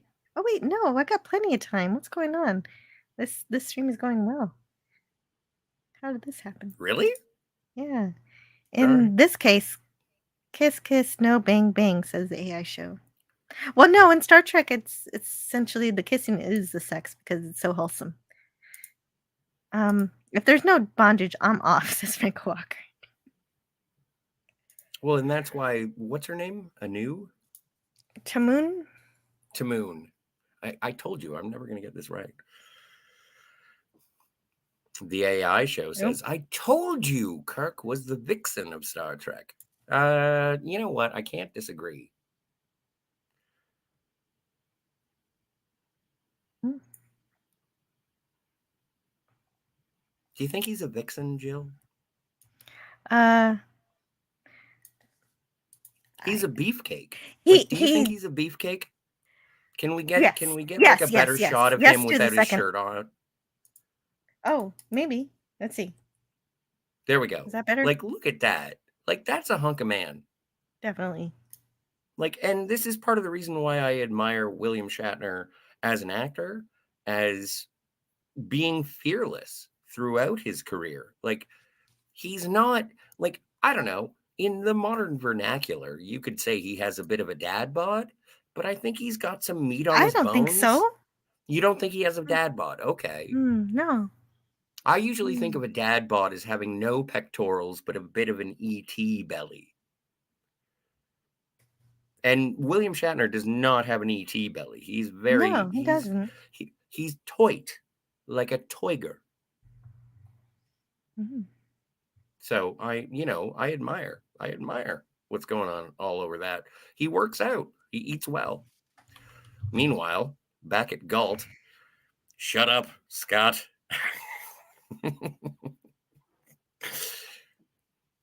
Back on the Enterprise, Carol is at the helm. Sensors indicate and something hemisphere. Ensign. I want to remember her actual name. It's Carol. No, it's Jana something, wasn't it? Oh. Canadian Spider-Man, shut your face. You are in better shape than William Shatner, but that doesn't mean the rest of us have to be. Canadian Spider-Man says he could be in better shape. Yeah, right. Well, yeah, Canadian Spider-Man is in perfect shape, so he is. He knows what talking about hunks of man. Shape is about. Yeah, I've seen Canadian Spider-Man snorkel, so whatever. Speaking of things that I have to do on my alone time.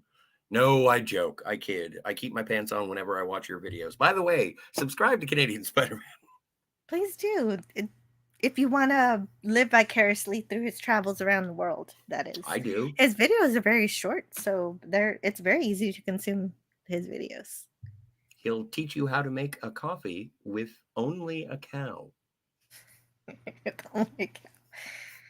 I think you have to bring your coffee to the cow, and then the cow turns it into a latte or whatever. Yes. I don't know.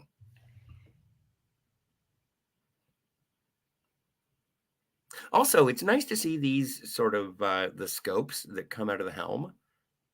They get used less and less. I know we'll see them again, but I do like it when they show up. Oh, I forgot about some of my clips that I have. Oh. I had this one from earlier, much earlier. I always thought that was a human failing, Mr. Spock. That was hope. Hope is a human failing because Spock says he hopes that they can find. Constant exposure does result in a certain degree of contamination.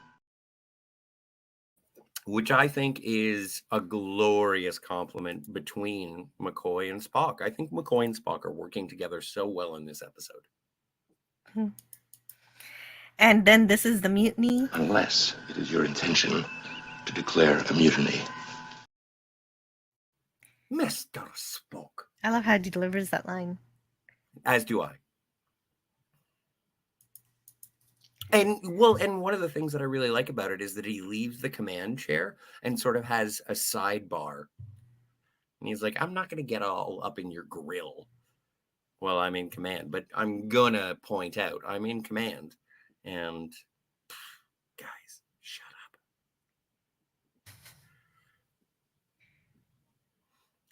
Yeah. Oh, right. So at this point, we're in orbit of Triskelion, and the providers are like, no, you can't interfere with our gamestering. And so they do tie in the communications of the Enterprise with the games that are going on Triskelion. And it's like, this is the same thing that happened on Bread and Circuses. And it's like, you will bring your crew down and they will provide eons of entertainment. Their offspring will entertain us. Yeah, and somehow, I guess Amanda taught Spock a bunch about the Bible, or he read about it because he knows about Daniel and the lion's den. So that's what McCoy says when when Spock plans to go down to rescue the captain. Of course, like he said, they're not allowed.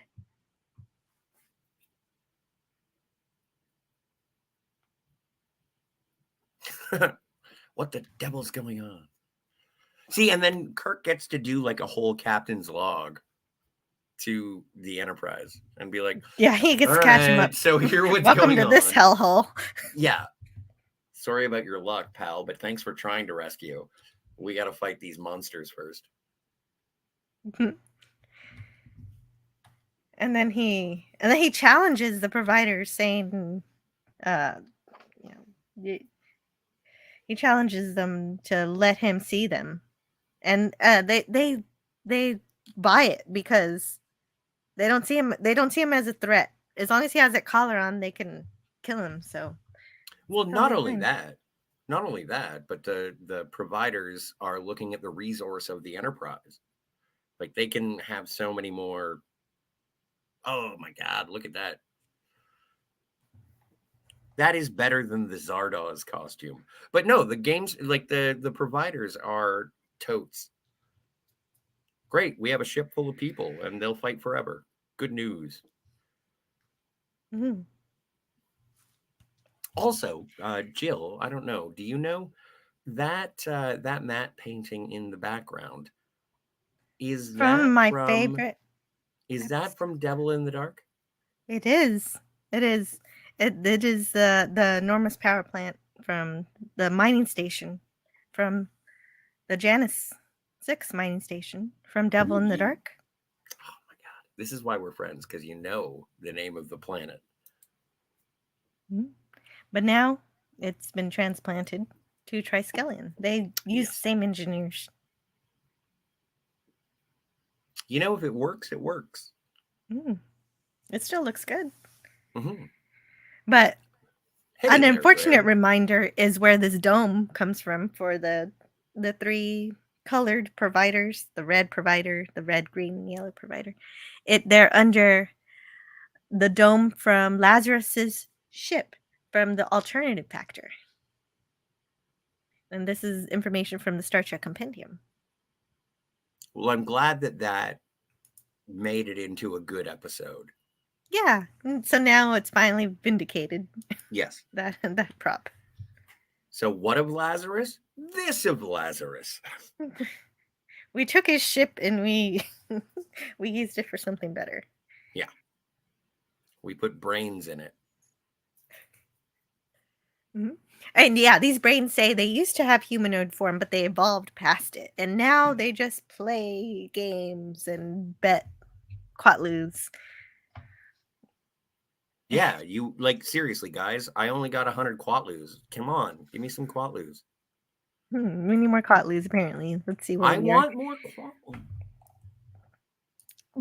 But not that bad considering his age and the fact that there's so much great poutine in Montreal. Oh, hell no, not perfect. Come on now. Thanks. That is a lot of pressure. I don't know, man. I've seen Canadian Spider-Man without a shirt on, and I've seen myself without a shirt on. And if I were to compare myself to Canadian Spider-Man without shirts on, I'm giving it to Canadian Spider-Man. So it's not a matter. It's just a matter of comparison.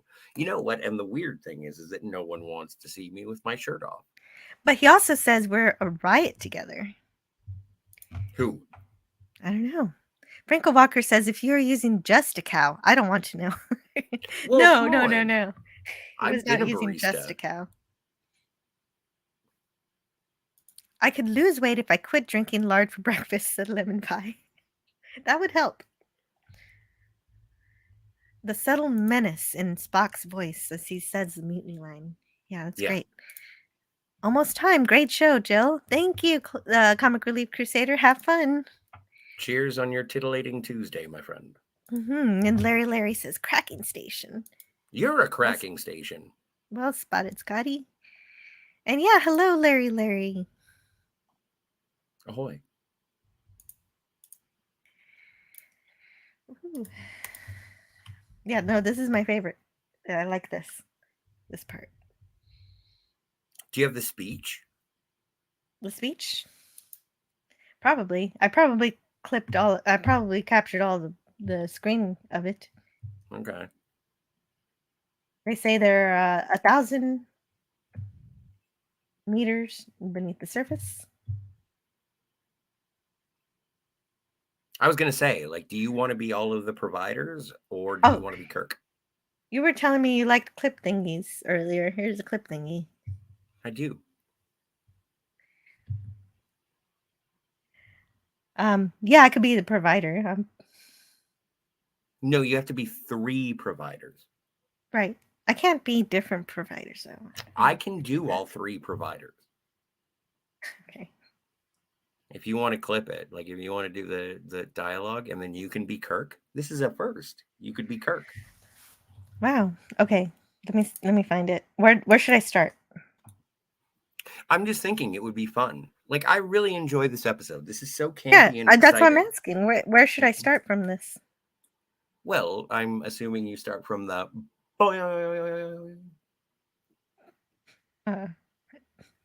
like from when Kirk gets into the below the surface. Like, I want to do full.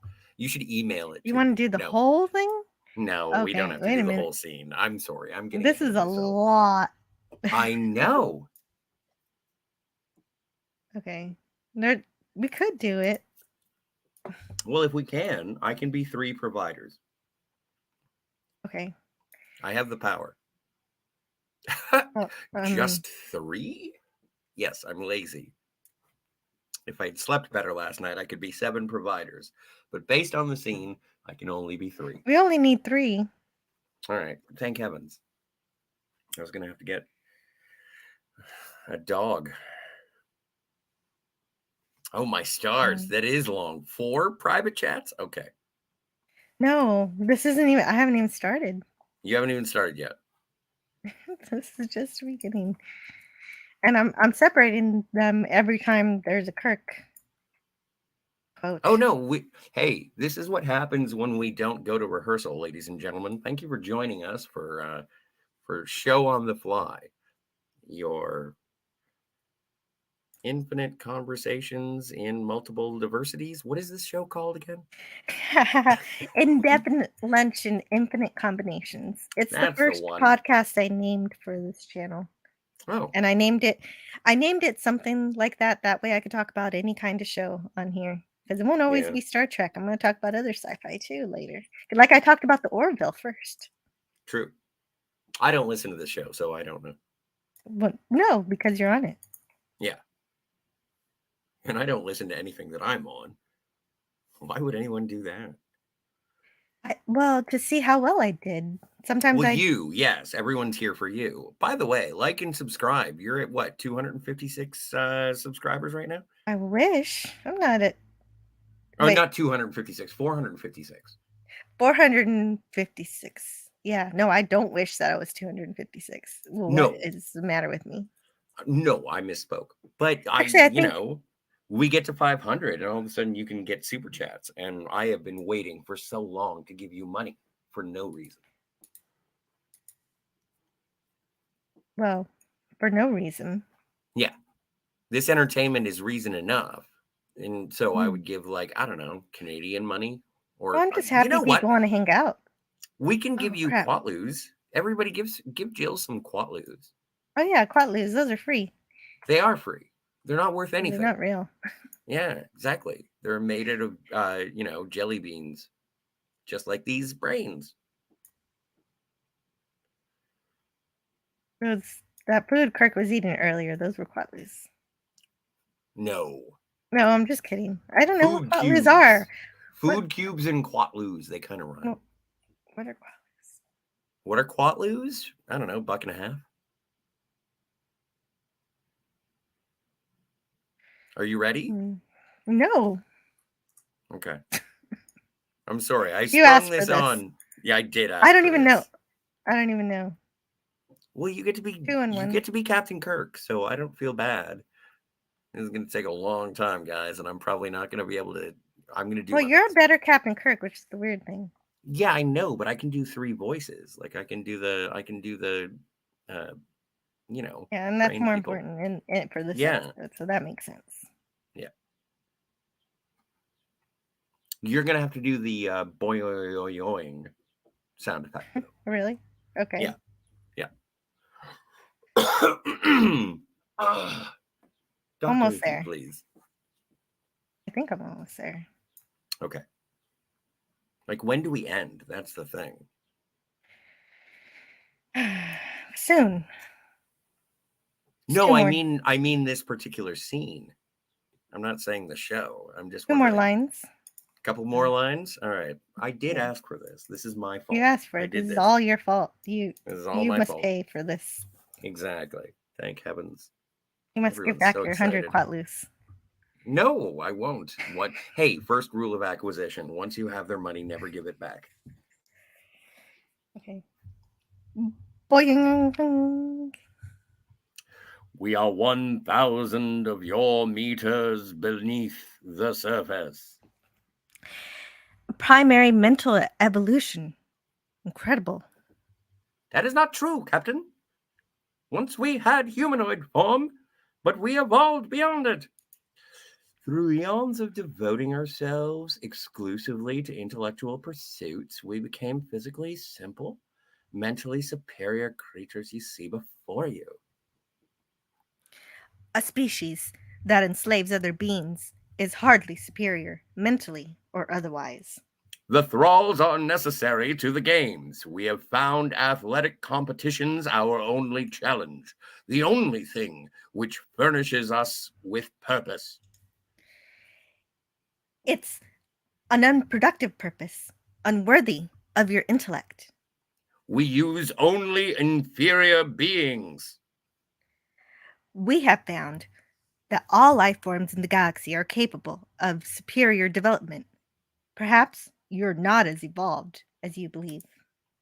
An interesting speculation, Captain. You and your people are most challenging. Yes, challenging. It was hoped that such new blood would stimulate our stock of thralls. How unfortunate that you must be destroyed. Our destruction will result only in your own. You may control the Enterprise, but you cannot match the force of the entire Federation. Your ship will be destroyed by a magnetic storm. No communications with your base will be possible. Your fate will remain a mystery to your people. And you call yourselves superior. You're murderers without the spirit to really wager for the lives you take. Wager? Explain yourself, Captain.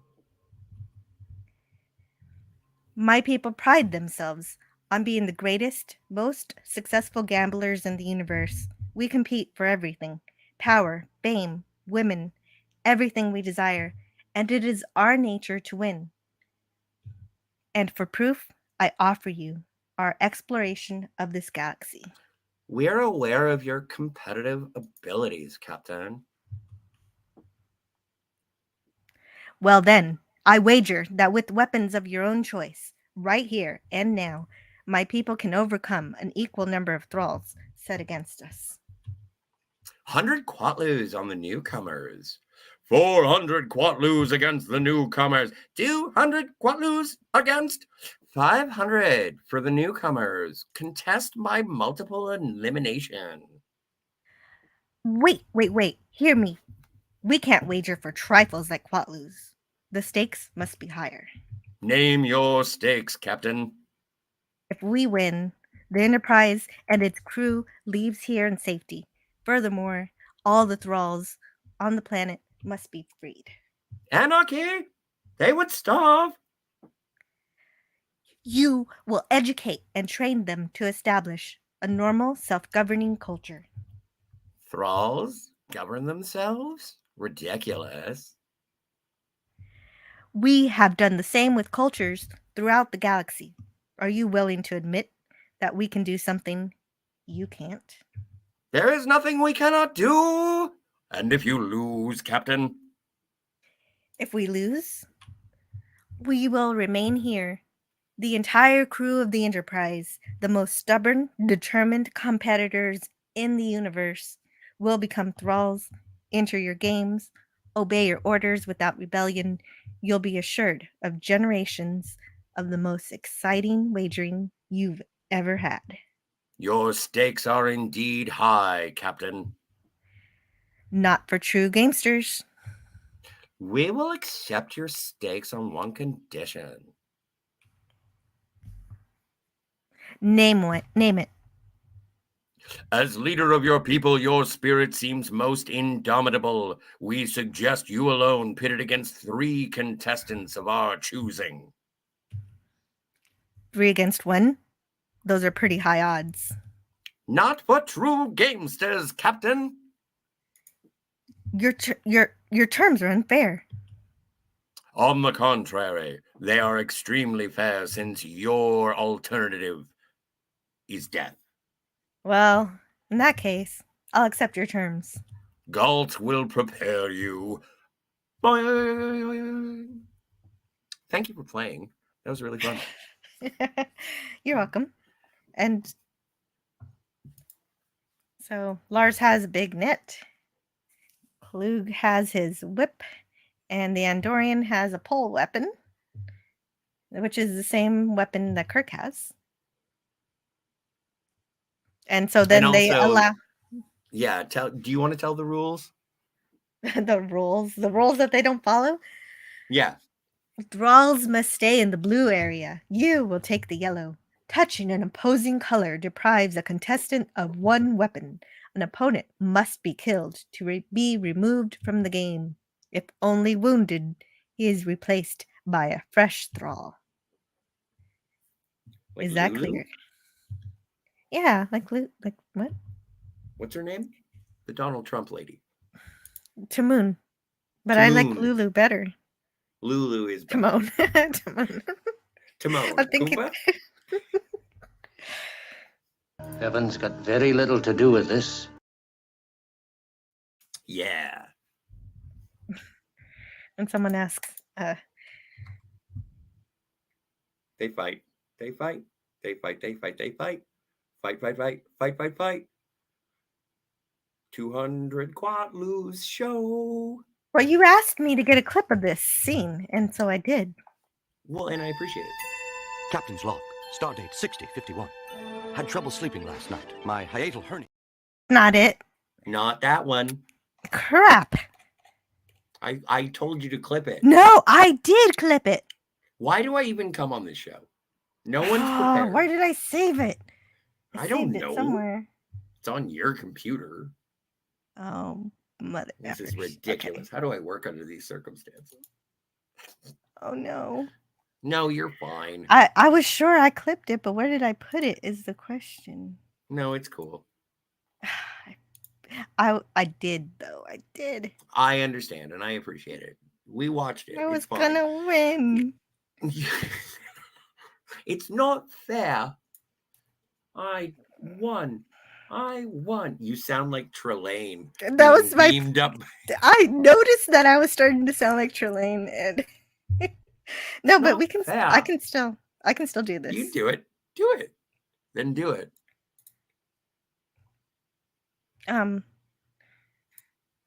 I just have to share screen again. Yeah. Stop. I know screen. the buttons you have to press. Share screen. Yep. Everyone's really interested in this play-by-play. Play the clip. There we are.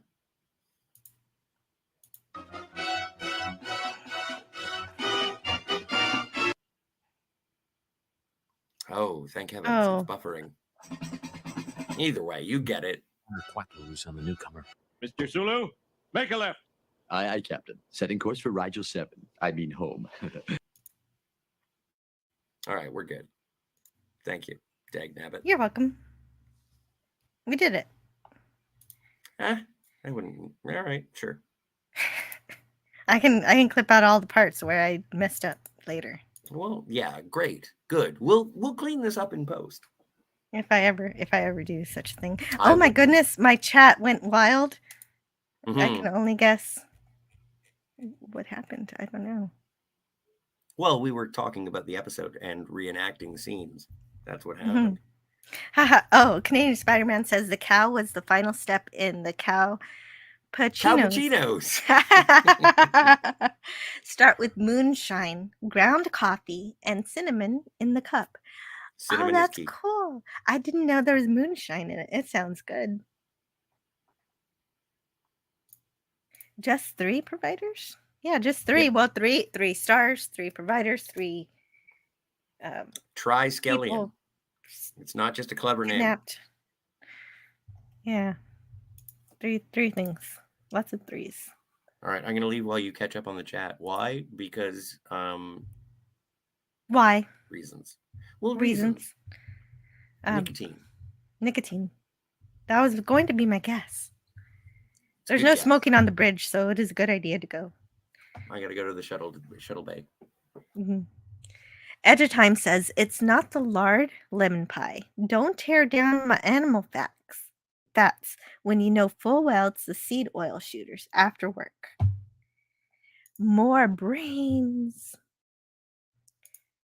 Edge of Time says, I know you're in there because I can smell your brains. And Franco Walker says, there is no end to the scene. No, we made it through eventually. It didn't feel like it. It definitely didn't feel like we would ever stop. Edge of Time says, it's a metaphor of being controlled by the elitist sports enthusiasts. Ooh, well, yeah, they do bet on people and their livelihoods and everything. But I guess at least in the case of sports, the people are voluntarily in the sport and getting paid for it. The AI show says this is a planet that would have been better off with Netflix and movie theaters instead of gladiatorial games. Why can't I see?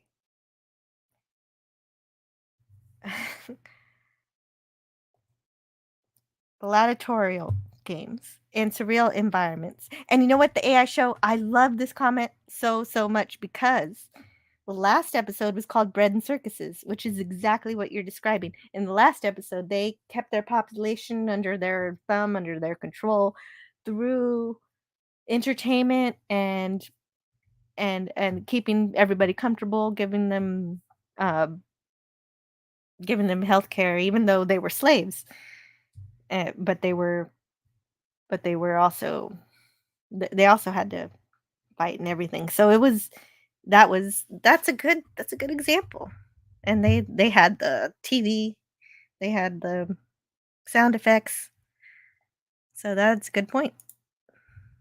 Canadian Spider-Man says, doing fantastic. Hope you're enjoying the show, Herc130. Where else do Quatloos pop up in TOS, I wonder?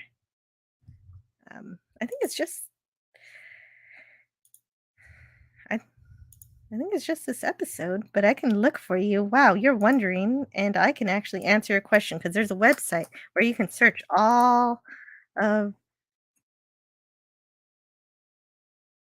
Star Trek. Yeah, no, it's just this episode.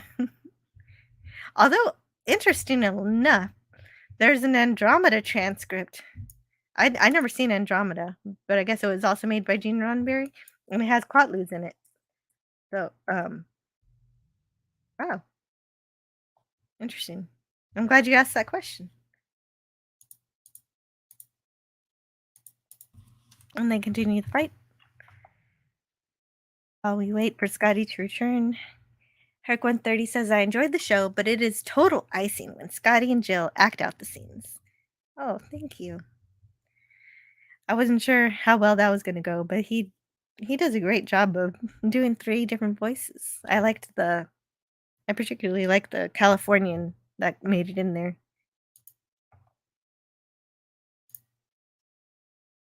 Edge of Time says, I will accept your steaks on one condition. Medium rare. Too bad this episode wasn't called The Thrall of It All. Yeah, that's not a bad title to the AI show. Yeah, we're a riot together. Wow, thank you. And the Edge of Time says that's the 100,000 Quatloo question. Rigel 7 is home, says Darius Munchausen. Scotty knows when to boing. Canadian Spider-Man says Mexican moonshine it was. Oh yeah, lots. Probably 4 shots of moonshine in the cup. So 2 coffees before 9 a.m. And you're sorted for the whole day. Oh my god. No, Canadian Spider-Man, I am done after 5 shots, so I only need 1 coffee. My goodness, that is quite a I need to try that. I need to try this cappuccino. Yeah, he does. Like a pro. Do you like gladiator movies? Asks Mr. Phelps. Major got Andromeda produced, says Larry. Thank you. Well, that's the only other series that's on that website. Definitely no other Star Trek mentions Quatloos. Franco Walker says there was a loud bang from upstairs. I'm going to check on the cat. Be back soon. Oh, I hope your kitty's okay. 5-year mission should you choose to accept it. And so they continue the fight. Where am I in my notes? And so the stakes are high. The whole crew's future is dependent on Kirk's fighting right here. And so he beats down this Andorian. And so he has to kill these Thrall, even though we don't explicitly see any of them die. Oh, I guess we do see one of them explicitly die. Oh, there, I got one right there. Okay, so there you go. There's our answer from earlier. Sabretooth Rock is here. That means that earlier Kirk only put him to sleep, and it's here where he dies. The Andorian, the caveman die.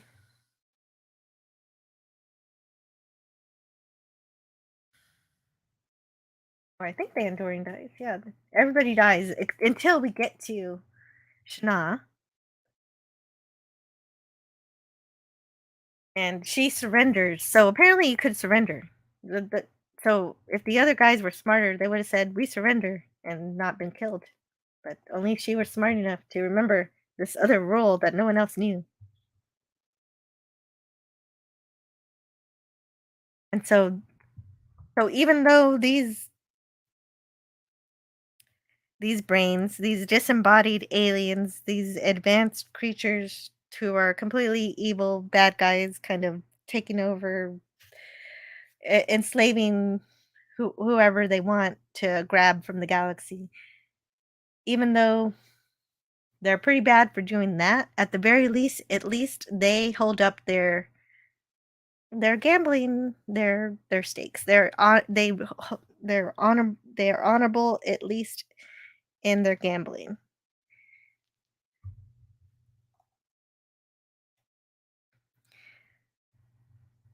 So, oh yeah, there's something from the book here. I need to read it out loud. Kirk should have been used to it by now. After all, the Triskelions were not the first nigh omnipotent aliens to pit him in a battle to the death. In Arena, the good captain was forced into hand-to-hand combat with an oversized lizard known as the Gorn. In the Squire of Gothos, Kirk found no recourse but to challenge the irksome but dangerous Trelane to a duel. The Triskelions, however, were the first to get their kicks by placing wagers on the outcomes of Kirk's experience in the ring. Still, one can't help but wonder, what the heck is a Quatloo, and what can a disembodied brain do with one, not to mention thousands of them? In retrospect, it's not surprising that the Gamesters of Triskelion provided part of the inspirational fodder for Where No Fan Had Gone Before, an especially Star Trek reference-heavy episode of Futurama. Suffice it to say that amid the dozens of Trek references that fill the half hour, there are wagers and Quatloos and series regulars being pitted against each other in armed combat to the death, as seen in Star Trek episodes 19, 46, 56, 66, and 77 per the Futurama writers. Nice homage, but they left out episode 34 off their list. And so also I have this note here. Robert C. Johnson, who voiced one of the providers, was also gave the Impossible Missions Force its assignments at the beginning of Mission Impossible. And this show was also filmed next to the Star Trek set. So some of the actors from Mission Impossible would sometimes come over and check out what's going on Star Trek. And Johnson also did some voice work on The Cage. So that's fun.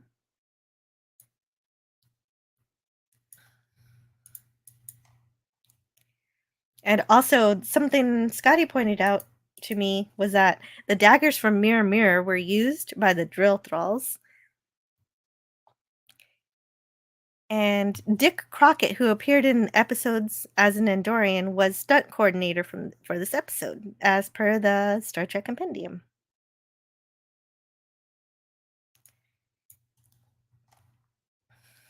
And yeah, Kirk didn't want to fight her. So luckily she surrenders.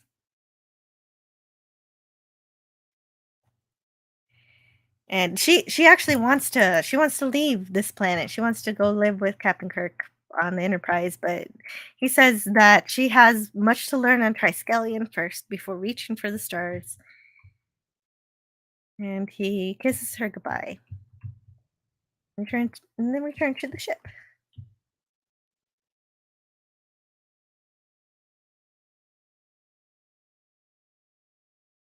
And so then the book says something else. Star Trek was never a ratings behemoth.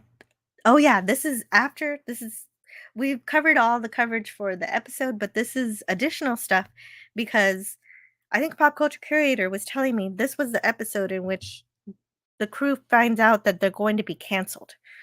So the Paula and Block has this page. Star Trek was never a ratings behemoth during its 3 years on network television. Nevertheless, it did generate a certain amount of heat. People talked about the show.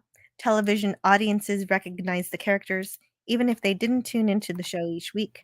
And when Leonard Nimoy appeared on the popular new series, The Carol Burnett Show, in 1967, no one except possibly the character Carol was playing mistook Spock for Dr. Spock. Although NBC didn't seem to have much faith in the series. Oh, wait. Actually, I want to read the guest stars. Guest star Joseph Ruskin was Galt, Angelique Petty-John as Shauna. Shauna Na. I'm glad you're back to correct me. Lars was played by Steve Sander.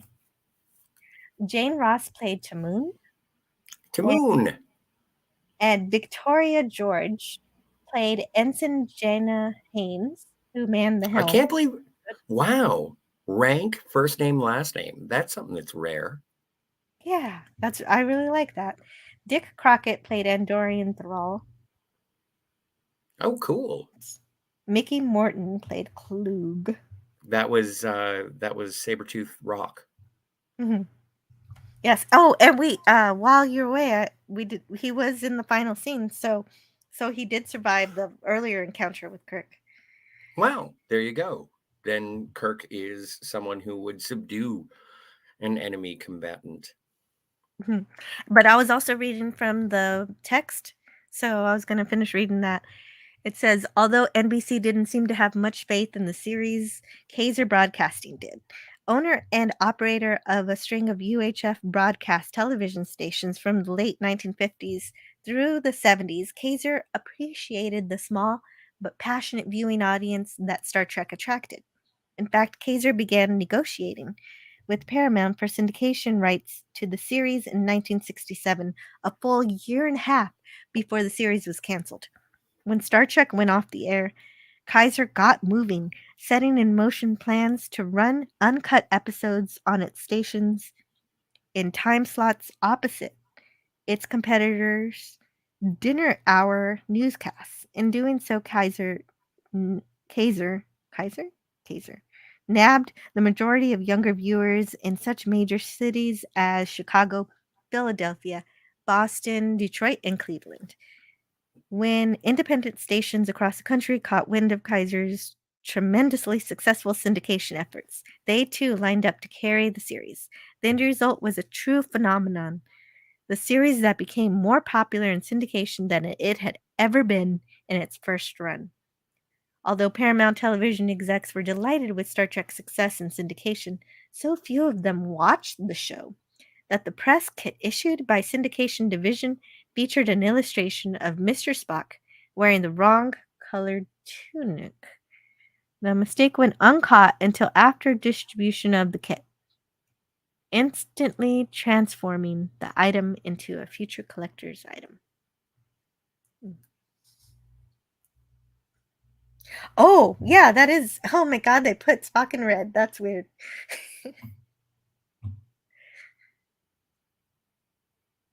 Okay. Well, and that also what I mentioned at the top of the episode that I had seen the All Singing, All Dancing, Strange New Worlds episode. And one of the things that really I noticed, and something that I appreciate about the original series, is there is sort of a green hue to Spock. And it makes him look more alien. And one of the things that they sort of tested was making Spock red. Unfortunately, it made him look like a black man on black and white televisions, and so they were afraid of that. But this is sort of along the that's same why lines that was and somewhat nixed. interesting. Yeah, because we can't have black men. Well, no, we can't have black face, Scotty. Well, it wasn't black; it was red. It just showed up differently on a black and white television. It didn't look good. No. Larry says Mission Impossible and Star Trek were in the same studio. And yeah, that was part of something I was just reading. I wish we had some Herb Solo to talk about, or some Robert H. Well, Justman. you're asking for Pop Culture Curator. I don't have that. I am. I'm demanding it. I demand it. Franco Walker says the cat knocked the empty washing basket off the washing machine, and she was sat in when I got there. She's fine. Oh, I'm glad she's okay. Well, at least the washing basket was empty. She didn't knock over all the clothes or anything. So is your cat's soul. It's empty. Cats are jerks. Cats are not jerks. Not all cats are jerks. Not all cats. Hashtag, not all cats. Like, we're on a Star Trek show. Sylvia is a cat. Look, they don't mean to scratch you. It's up to you to clip their nails. They don't mean to. Of course they do. Stop it. No, they just want to play. The Don't AI forget the show poll, folks. says. Oh yeah, don't forget the poll. The AI show says yes, and Nimoy went to Mission Impossible after doing Star Trek and made far more money, but got bored with the show and left eventually. Oh yeah, I remember reading that in I Am Spock. Yeah, he said it was interesting at first, but then he realized he was doing the same character over and over and over, the same series of different characters. And then he's like, and so he lost interest. Don't forget to tune in a couple of Fridays when Jill and I review 3 Men and a Baby. Like, I would seriously actually review that. That is a movie from my childhood. Dalek451 says, has Scotty gone? No, Scotty was never here. Scotty is never here. I just manifest him from my imagination. Franco Walker says, EA Triskelion. It's in the slaughter. Well, no, is that a video game reference? It's in the game. Yes, exactly. It's in the slaughter. That's very stereotypical.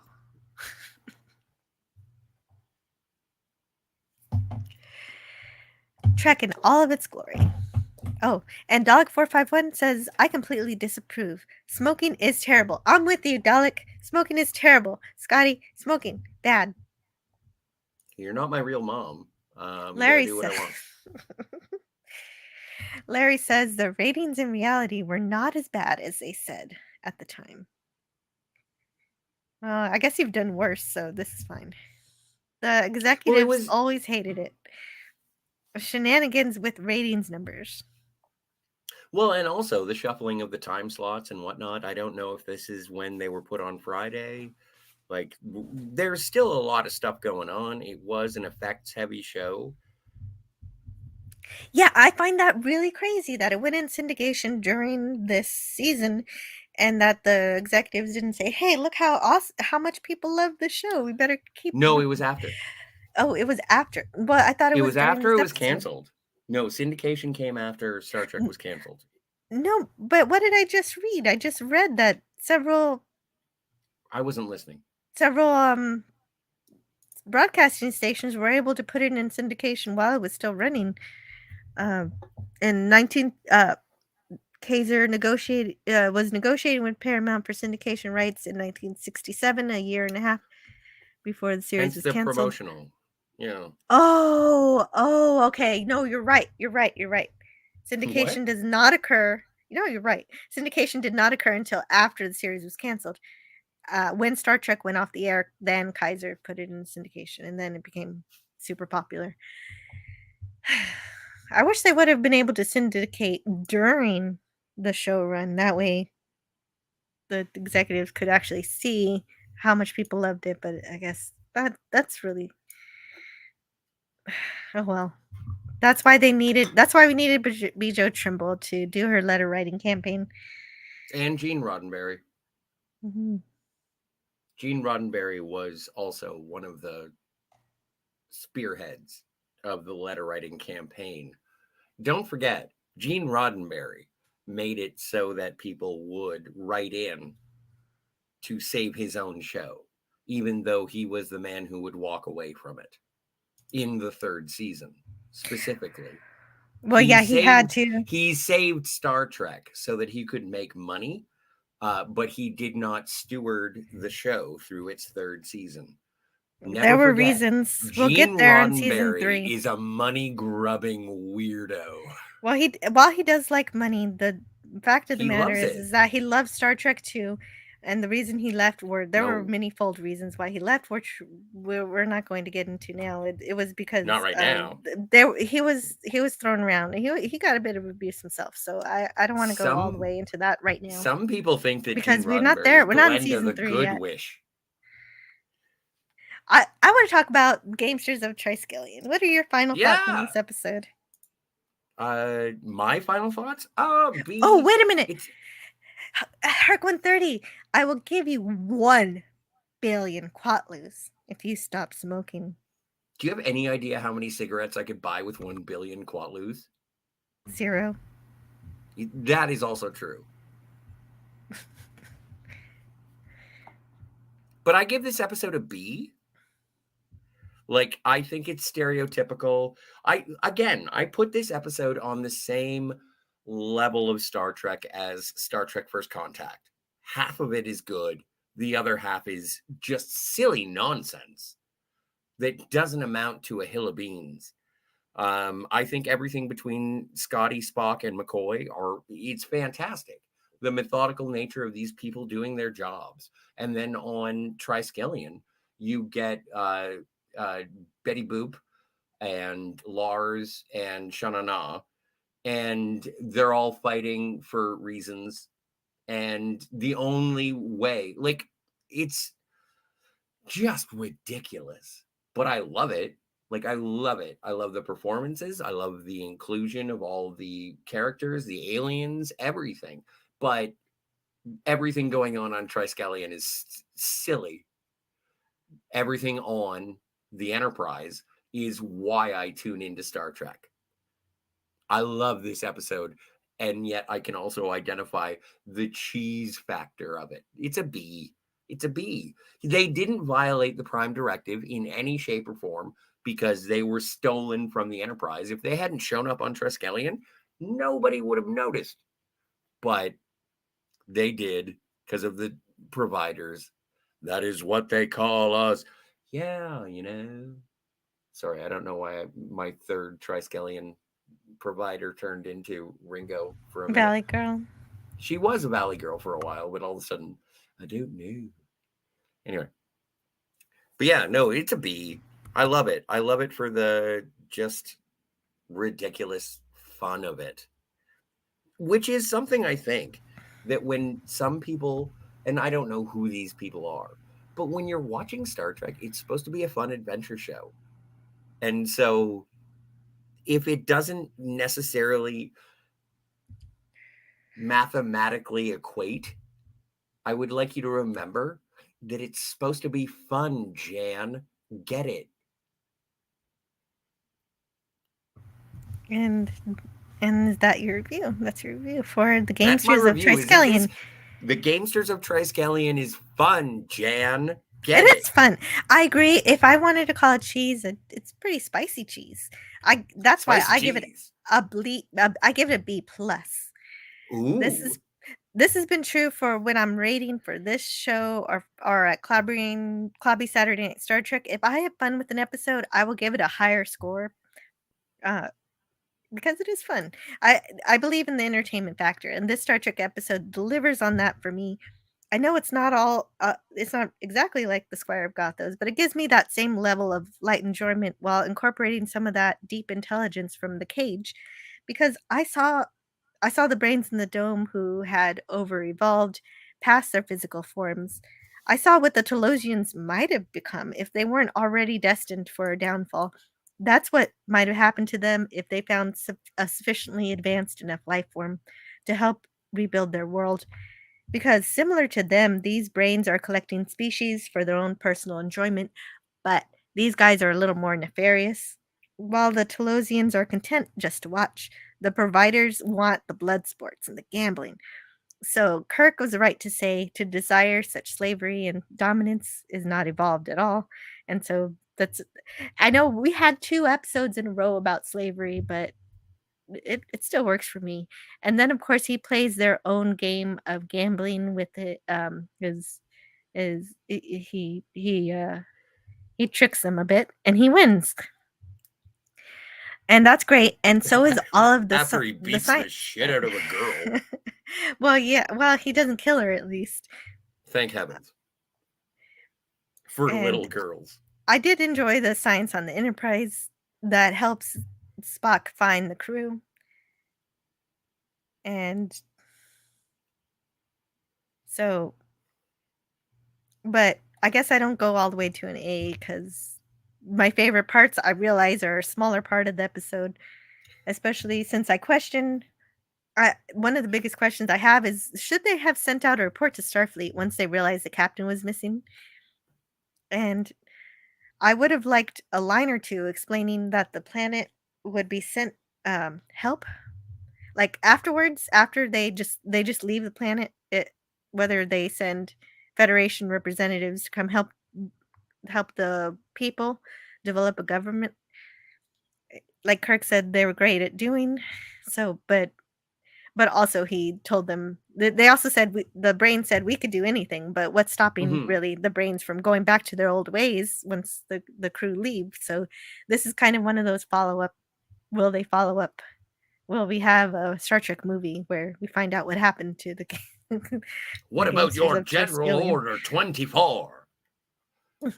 So we never find out why the providers don't mind that Kirk and Thralls don't follow the rules of the fighting game at the end. Well, and so these are the reasons why I don't go A range, but I really love this episode. Of course, this goes back to saying that saying of mine that I often repeat, that if an episode makes me want more from it, if I want it expanded upon in any way, then we have a really great episode, and I think this is one of them.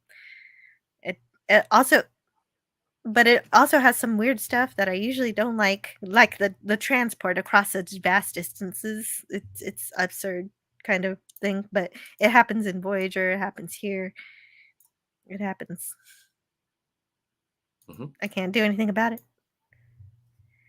It's canon. It'll be there. It's an alien. At least it's an alien race whose technology we'll never know, and it's the same kind of thing with Voyager. But maybe Triskelion becomes a Federation planet. We don't know. What if they assisted in the development of many technologies? Oh, that is a possibility. They become a cooperative species. But also, Spock in command is one of my favorite things. So B+. True. I want to give it an A-, but not quite. Give it an A-. Okay, no. A-, Okay, B+. no. All right. I'll give it an 89. No, I want you to be. I'll give it an 89. I was so mad at my That's English a teacher B+. that one time That's she a B+. gave me an 89. It's like, yeah, What's but an it's A-? very close to 90. Is 90 an A-? Yeah. Okay. 95 is an A, and then 100 is an A+. Right. Okay. So yeah, right. That's our review of the Gamesters. But it's a very important episode of Star Trek, I think. Of Triskelion. And is that how you pronounce it? Triskelion? Triskelion. Triskelion. What? Yeah. Okay. I'm making stuff up at this point, Jill. The AI show says, frankly, sci-fi has never had much of a home on networks. Sci-fi shows don't last long because they end casting a lot. They end up costing a lot of money budget-wise. That's why they usually get canceled. 5 seasons of Quantum Leap would prove you wrong. Well, but that's mostly a soap opera. I mean, I know it is a sci-fi show. It is, and it has lots of sci-fi elements, and that's why we enjoy it, because of those parts. But it also it had a farther reach because of the Time Tunnel aspect. Well, Time Tunnel got canceled in 2 seasons, I think. Hmm. What about the X-Files? As long as you ground Oh, yeah, your the sci-fi X-Files in for sure. reality, That's a good like example. you can get away with everything. Eric 130 says, Scotty, I will give you 1 billion Quatloos if you stop smoking. And I will take all of the Quatloos and continue to smoke because Quatloos are not real. Franco Walker says the BBC have always had a soft spot for sci-fi. Back in the 90s, every weekday from 6 to 8 p.m. was sci-fi shows. And at 9 p.m. Saturdays, it was usually a sci-fi film. And on Friday nights, you could watch Scrambled Porn on Channel 4 with Angelique Pettyworth, or whatever her name was. Pettifer? Petty Wonder? Who played Shanana? Angelique Pennyflight? Angelique Pettyjohn. Pettyjohn. It's not a common name. No, but I liked your fake names. Those were fun. Thank you. Could you read this? The AI show says syndication is how studios, networks, and producers make money from TV shows. So Paramount made money from Star Trek going into syndication, where it became an actual hit and remains a money train. Yes, but Paramount did actually eventually reinvest into Star Trek as a money-making venture with Star Trek: The Motion Picture.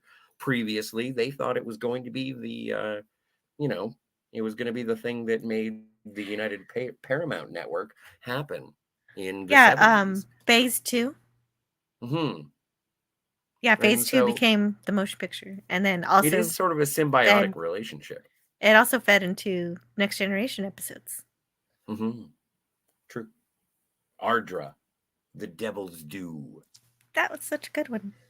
It was. Yes. I mean, it wasn't like the best TNG episode, but it was a good callback to TOS that you don't usually see done very well on TNG. Well, and also Captain Picard had an antagonist who was interested in his body, which didn't happen very often, except for when Loaxana. Captain's Holiday.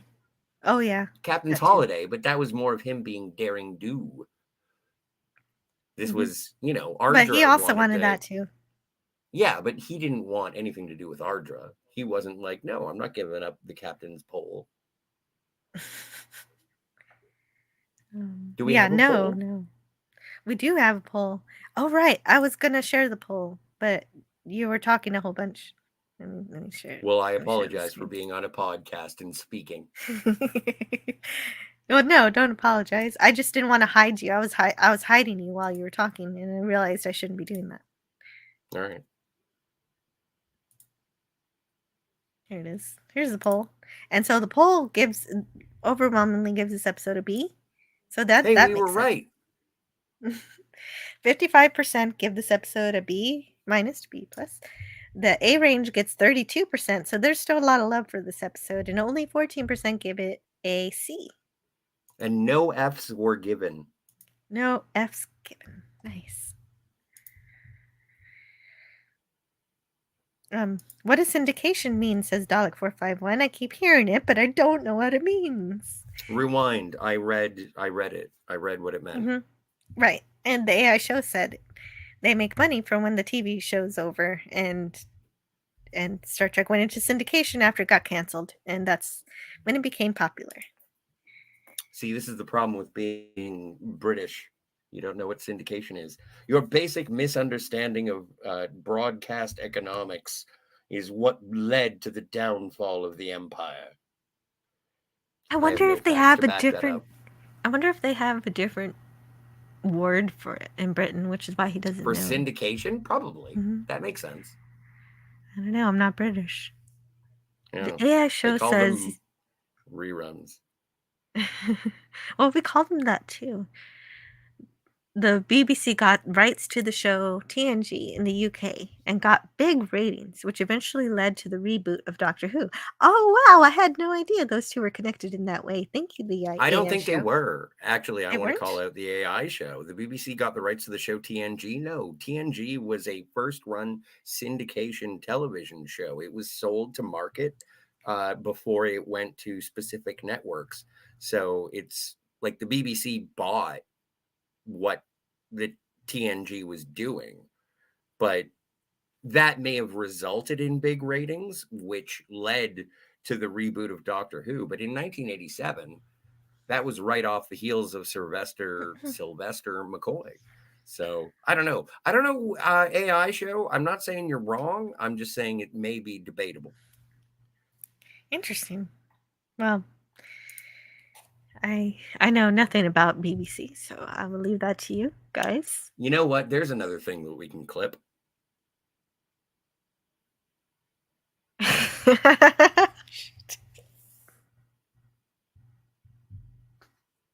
Canadian Spider-Man says, I wonder what the UK equivalent of Valley Girl would be. A girl from Bristol at Dalek?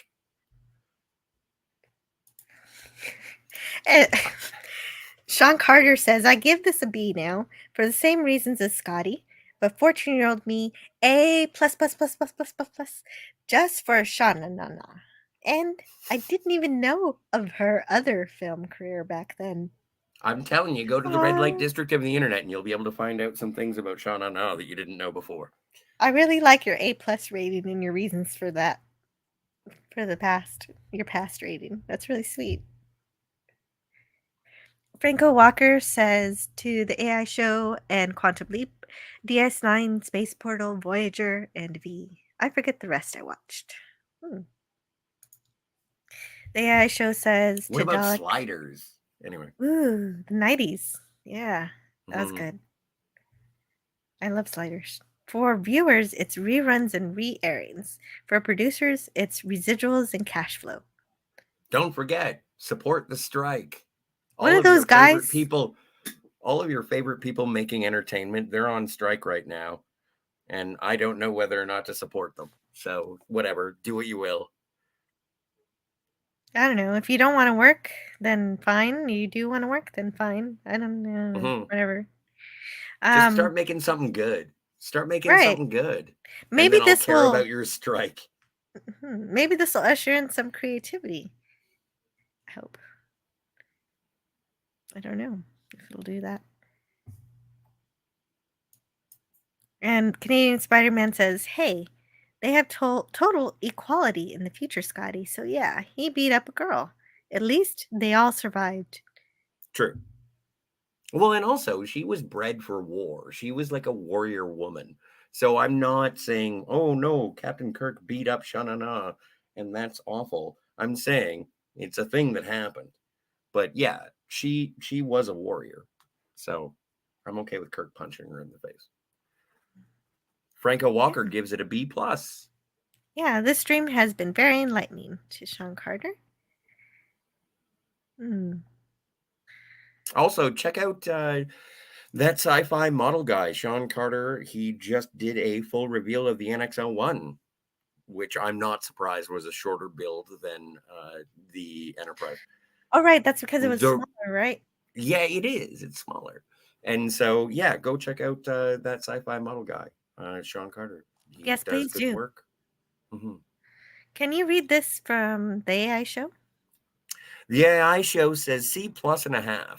It's basically what I called hybrid Reese's Cup episode. Writers took two separate script ideas, Kirk being enslaved on a planet and Spock in command of the Enterprise, and put them together. Agreed. Well, and this is the reason that I wanted Pop Culture Curator on this show, is because Pop Culture Curator, since I have known him, has said, I do not like B plots. This is the definition of an A-B plot episode. So I wish he were here so I could call him out on his bullshit. I'm going to call him out on his bullshit. I wouldn't necessarily say it's bullshit, but I think it's bullshit. He likes what he likes, which is dope, which is great. And I think he does like this episode. So there's but at this least is an A-B one plot. I would say there's at least one episode in which Pop Culture Curator likes an A and B plot, but that doesn't negate his dislike for A and B plots in general. He said himself very definitively that he doesn't like A-B plots. He did. And so but there could be exceptions. This is an exception. Like, I'm not calling him out. Don't tweet me. Don't at me. Don't throw up an X. I'm just saying, one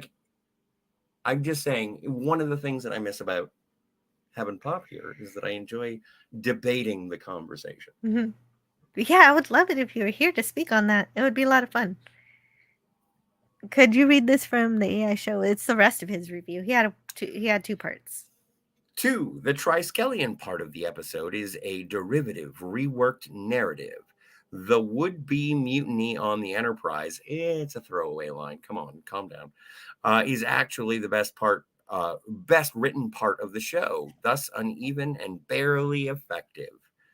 I thought it sort of cemented the working relationship of Scotty, McCoy, and Spock. Unless it is your intention to declare a mutiny. See, he brings it in for a personal staff meeting between the 3 senior officers that he respects the most on the bridge. I think he's doing a good job. Spock's doing great. Mm-hmm. And hello in the chat to Captain Infinity. And Herc130 says, Petty hello, John. Infinity.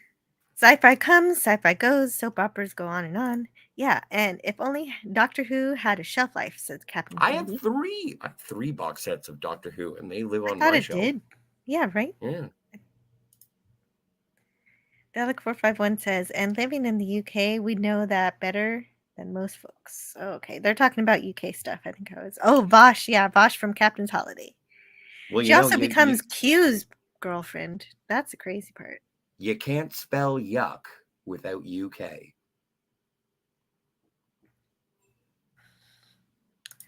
Mm-hmm. It's true.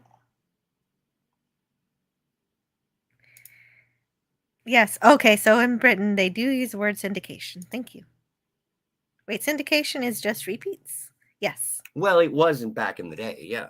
Once you produced a certain amount of shows, then they would be purchased by a distribution service and they would be sold to smaller markets, independent channels. And that's how it would work. But then they realized that syndication was something that you could produce a show and then sell it to the individual markets instead of it having been a pre-existing production or program. And that's how streaming services were born. Don't at me. I don't know what I'm talking about. You kind of do. I kind of get it. You got to have the rights to air the show on a streaming service too in a similar way. So that kind of makes sense what you're saying. Like, I could make a show with Angelique Pettyjohn, and then I can sell it to, I don't know, WIVB Buffalo 29. And it's like, I want this to show on Saturday afternoon. It's a show about wrestling. Well, sure. But I wanted to say, excellent wrestler. I wanted to say that Sean Carter says possibly what pop culture would say if you told him that this episode has an A and B plot. Sean Carter says, wait, this didn't have a B plot, did it?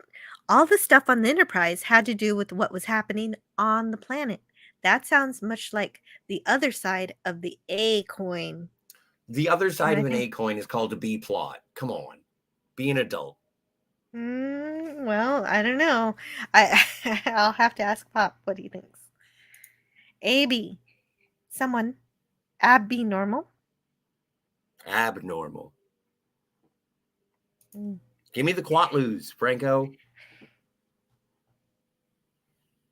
Captain Infinity says a warp drive is not the same thing as a wormhole. No, they're not. They're very much not. One is in subspace. The other one is a wormhole. And yep. Yeah, I had a whole live stream about it, and you listened to it and talked about it and everything. I haven't listened to your thing, but Reba Bell says, I don't like, I was just having fun with a topic that is very dear to me in science fiction, and it's a lot of fun to talk about what scientists have written papers about. They've written papers about, and they fight back and forth. Is this possible? And here are the reasons how it can align with Einstein's relativity, Einstein's work. And so they definitely try to fit the math with the physics, and of course we can't actually experiment with this structure, so it is fine to say it is all fantasy right now, but it is a very fun thought experiment, and that's what my live stream was all about, my warp drive live stream on Friday. And don't forget to subscribe to Captain Infinity, because he talks about his opinions so you don't have to. Yeah. Reba Bell says, I don't like AB plots means he doesn't like the structure generically. That is not inconsistent with liking the odd episode. Yeah, exactly. I agree. And then Sean Carter has an argument to say this doesn't have an A and B plot, which is debatable. The AI show says TV writing structure is based on A-B plots. It just never airs. It's never just an A plot. Oh, whoa! No, I'm sorry. That's a controversy. That's not true. No, if you have a situation that says meanwhile back on the Enterprise, that's a B plot. Mm-hmm. It coalesces. It dovetails back into the main plot. But this is the conversation on the Enterprise is a B plot. I think the problem that Pop has is what Sean Carter says here. Usually a B plot is completely unrelated to the A plot, at least to my understanding. It doesn't always have to be, though. I don't think it always has to. Subscribe to Stark of Iron, Tony. He's the one who I talked about warp drives with. It was really, really super fun, and I understand, that it's a fictional thing that real scientists have done the math on, and I love looking at that.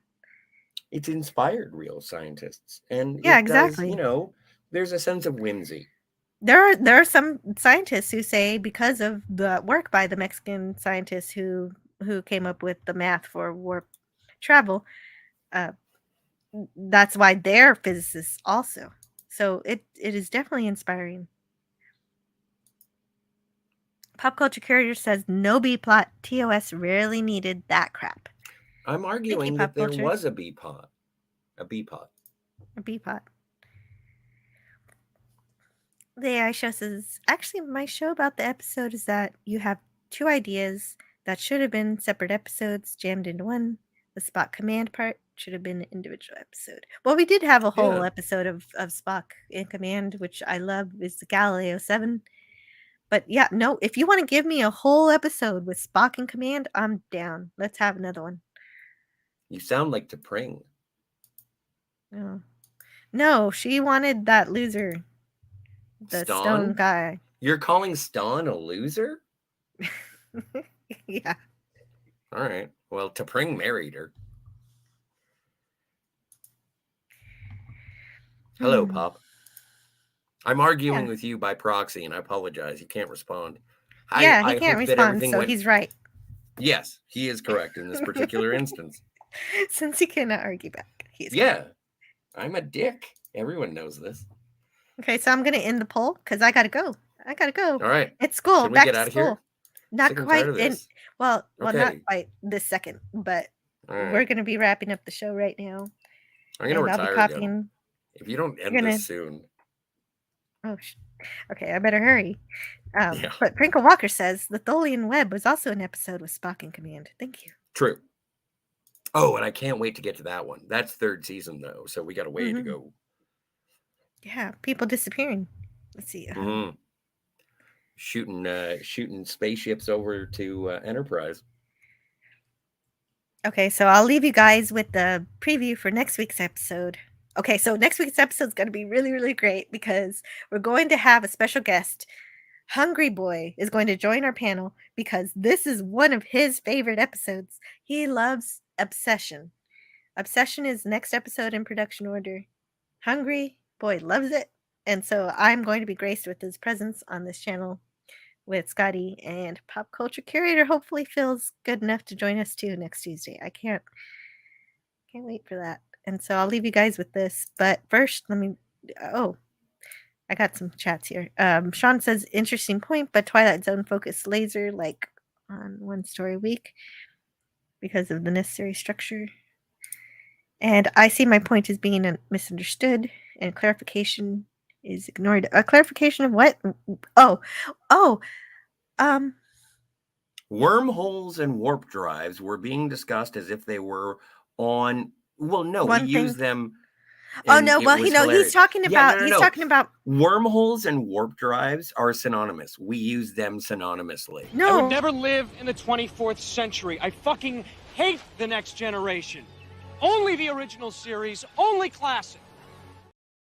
I know that warp drives are not the same as wormholes, and I don't believe that was what was coming across to me when I was listening to the discussion that I was there for. But thank you very much. Yeah, I thought these things were supposed to be ragers. Yeah.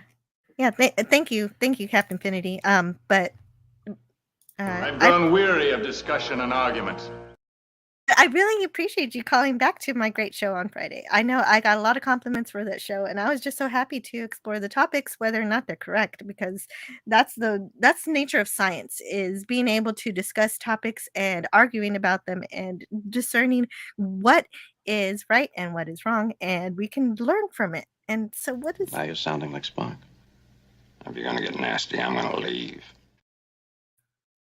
Doug451 says, Jill, I was saying to Franco how in the UK soap operas never ended.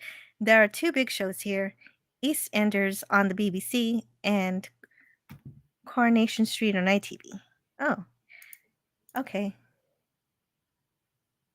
If I wanted to talk about Coronation Street, I would go subscribe to Dalek451's channel, where we can talk all about it on the name of the pub on Coronation Street. Yeah, and oh yeah, subscribe to Dalek451. Please do. Captain Infinity, Sean Carter, everybody who is here today. Pop Culture Curator, subscribe to Pop Culture Curator. I'll just go through the people to subscribe to. Canadian Spider-Man, subscribe to him too. And Cardinal Sin was here too, so definitely subscribe to Cardinal Sin. He was here. I've heard of him. Absolutely smashing. Oh yeah, he just had a really cool show, Masters of the Genre, last night about freedom on the internet, and I need to go rewatch that. I need to watch it on the replay. Delightful. With a very important person. Where are you going? Looks like I'm going nowhere. Also, the Comic Relief Crusader is possibly streaming right now. Let's see who's streaming right now, and then we'll leave. I'm just going to keep hitting buttons until it annoys you enough to crash everything. Yeah, right. Okay, so Please the Comic stop. Relief Crusader is streaming, Admiral Teague is streaming, Captain Infinity is about to stream, and also Delicious. Egotastic Fun Time, who likes to talk about the Orville. Oh, I love Egotastic Fun Time. He's so good. I forget his name, but he's so adorable. He's like the John Candy of the Orville. And I absolutely agree. Wormholes are not warp drive. That is silly. They can be. They're both different types of travel to get from one space to another very quickly, and it makes sense why you would talk about both in one stream. And so I'll leave you guys with the preview for next week's episode Of Star Trek? Obsession. Yeah. Oh, nice. yeah, next Tuesday we're going to review Obsession. So enjoy. Captain's log, stardate 3619.2. With the mysterious death of 2 crewmen, all personnel on the planet have been evacuated back to the ship. Rizzo, did you feel a presence, an intelligence?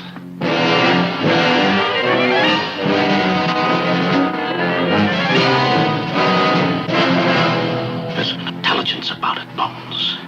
It must be destroyed. Fire photon torpedoes.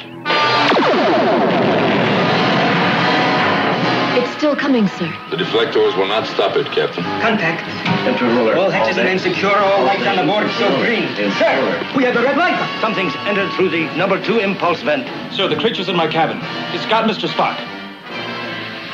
Captain, look. It's going to be close. Very, very close.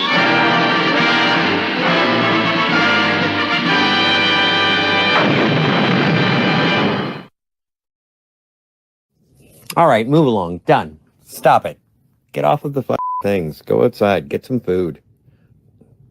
It's like, it's a time of day where you live. Go do something. Shut up, Snoopy. I don't care. You smoke too much.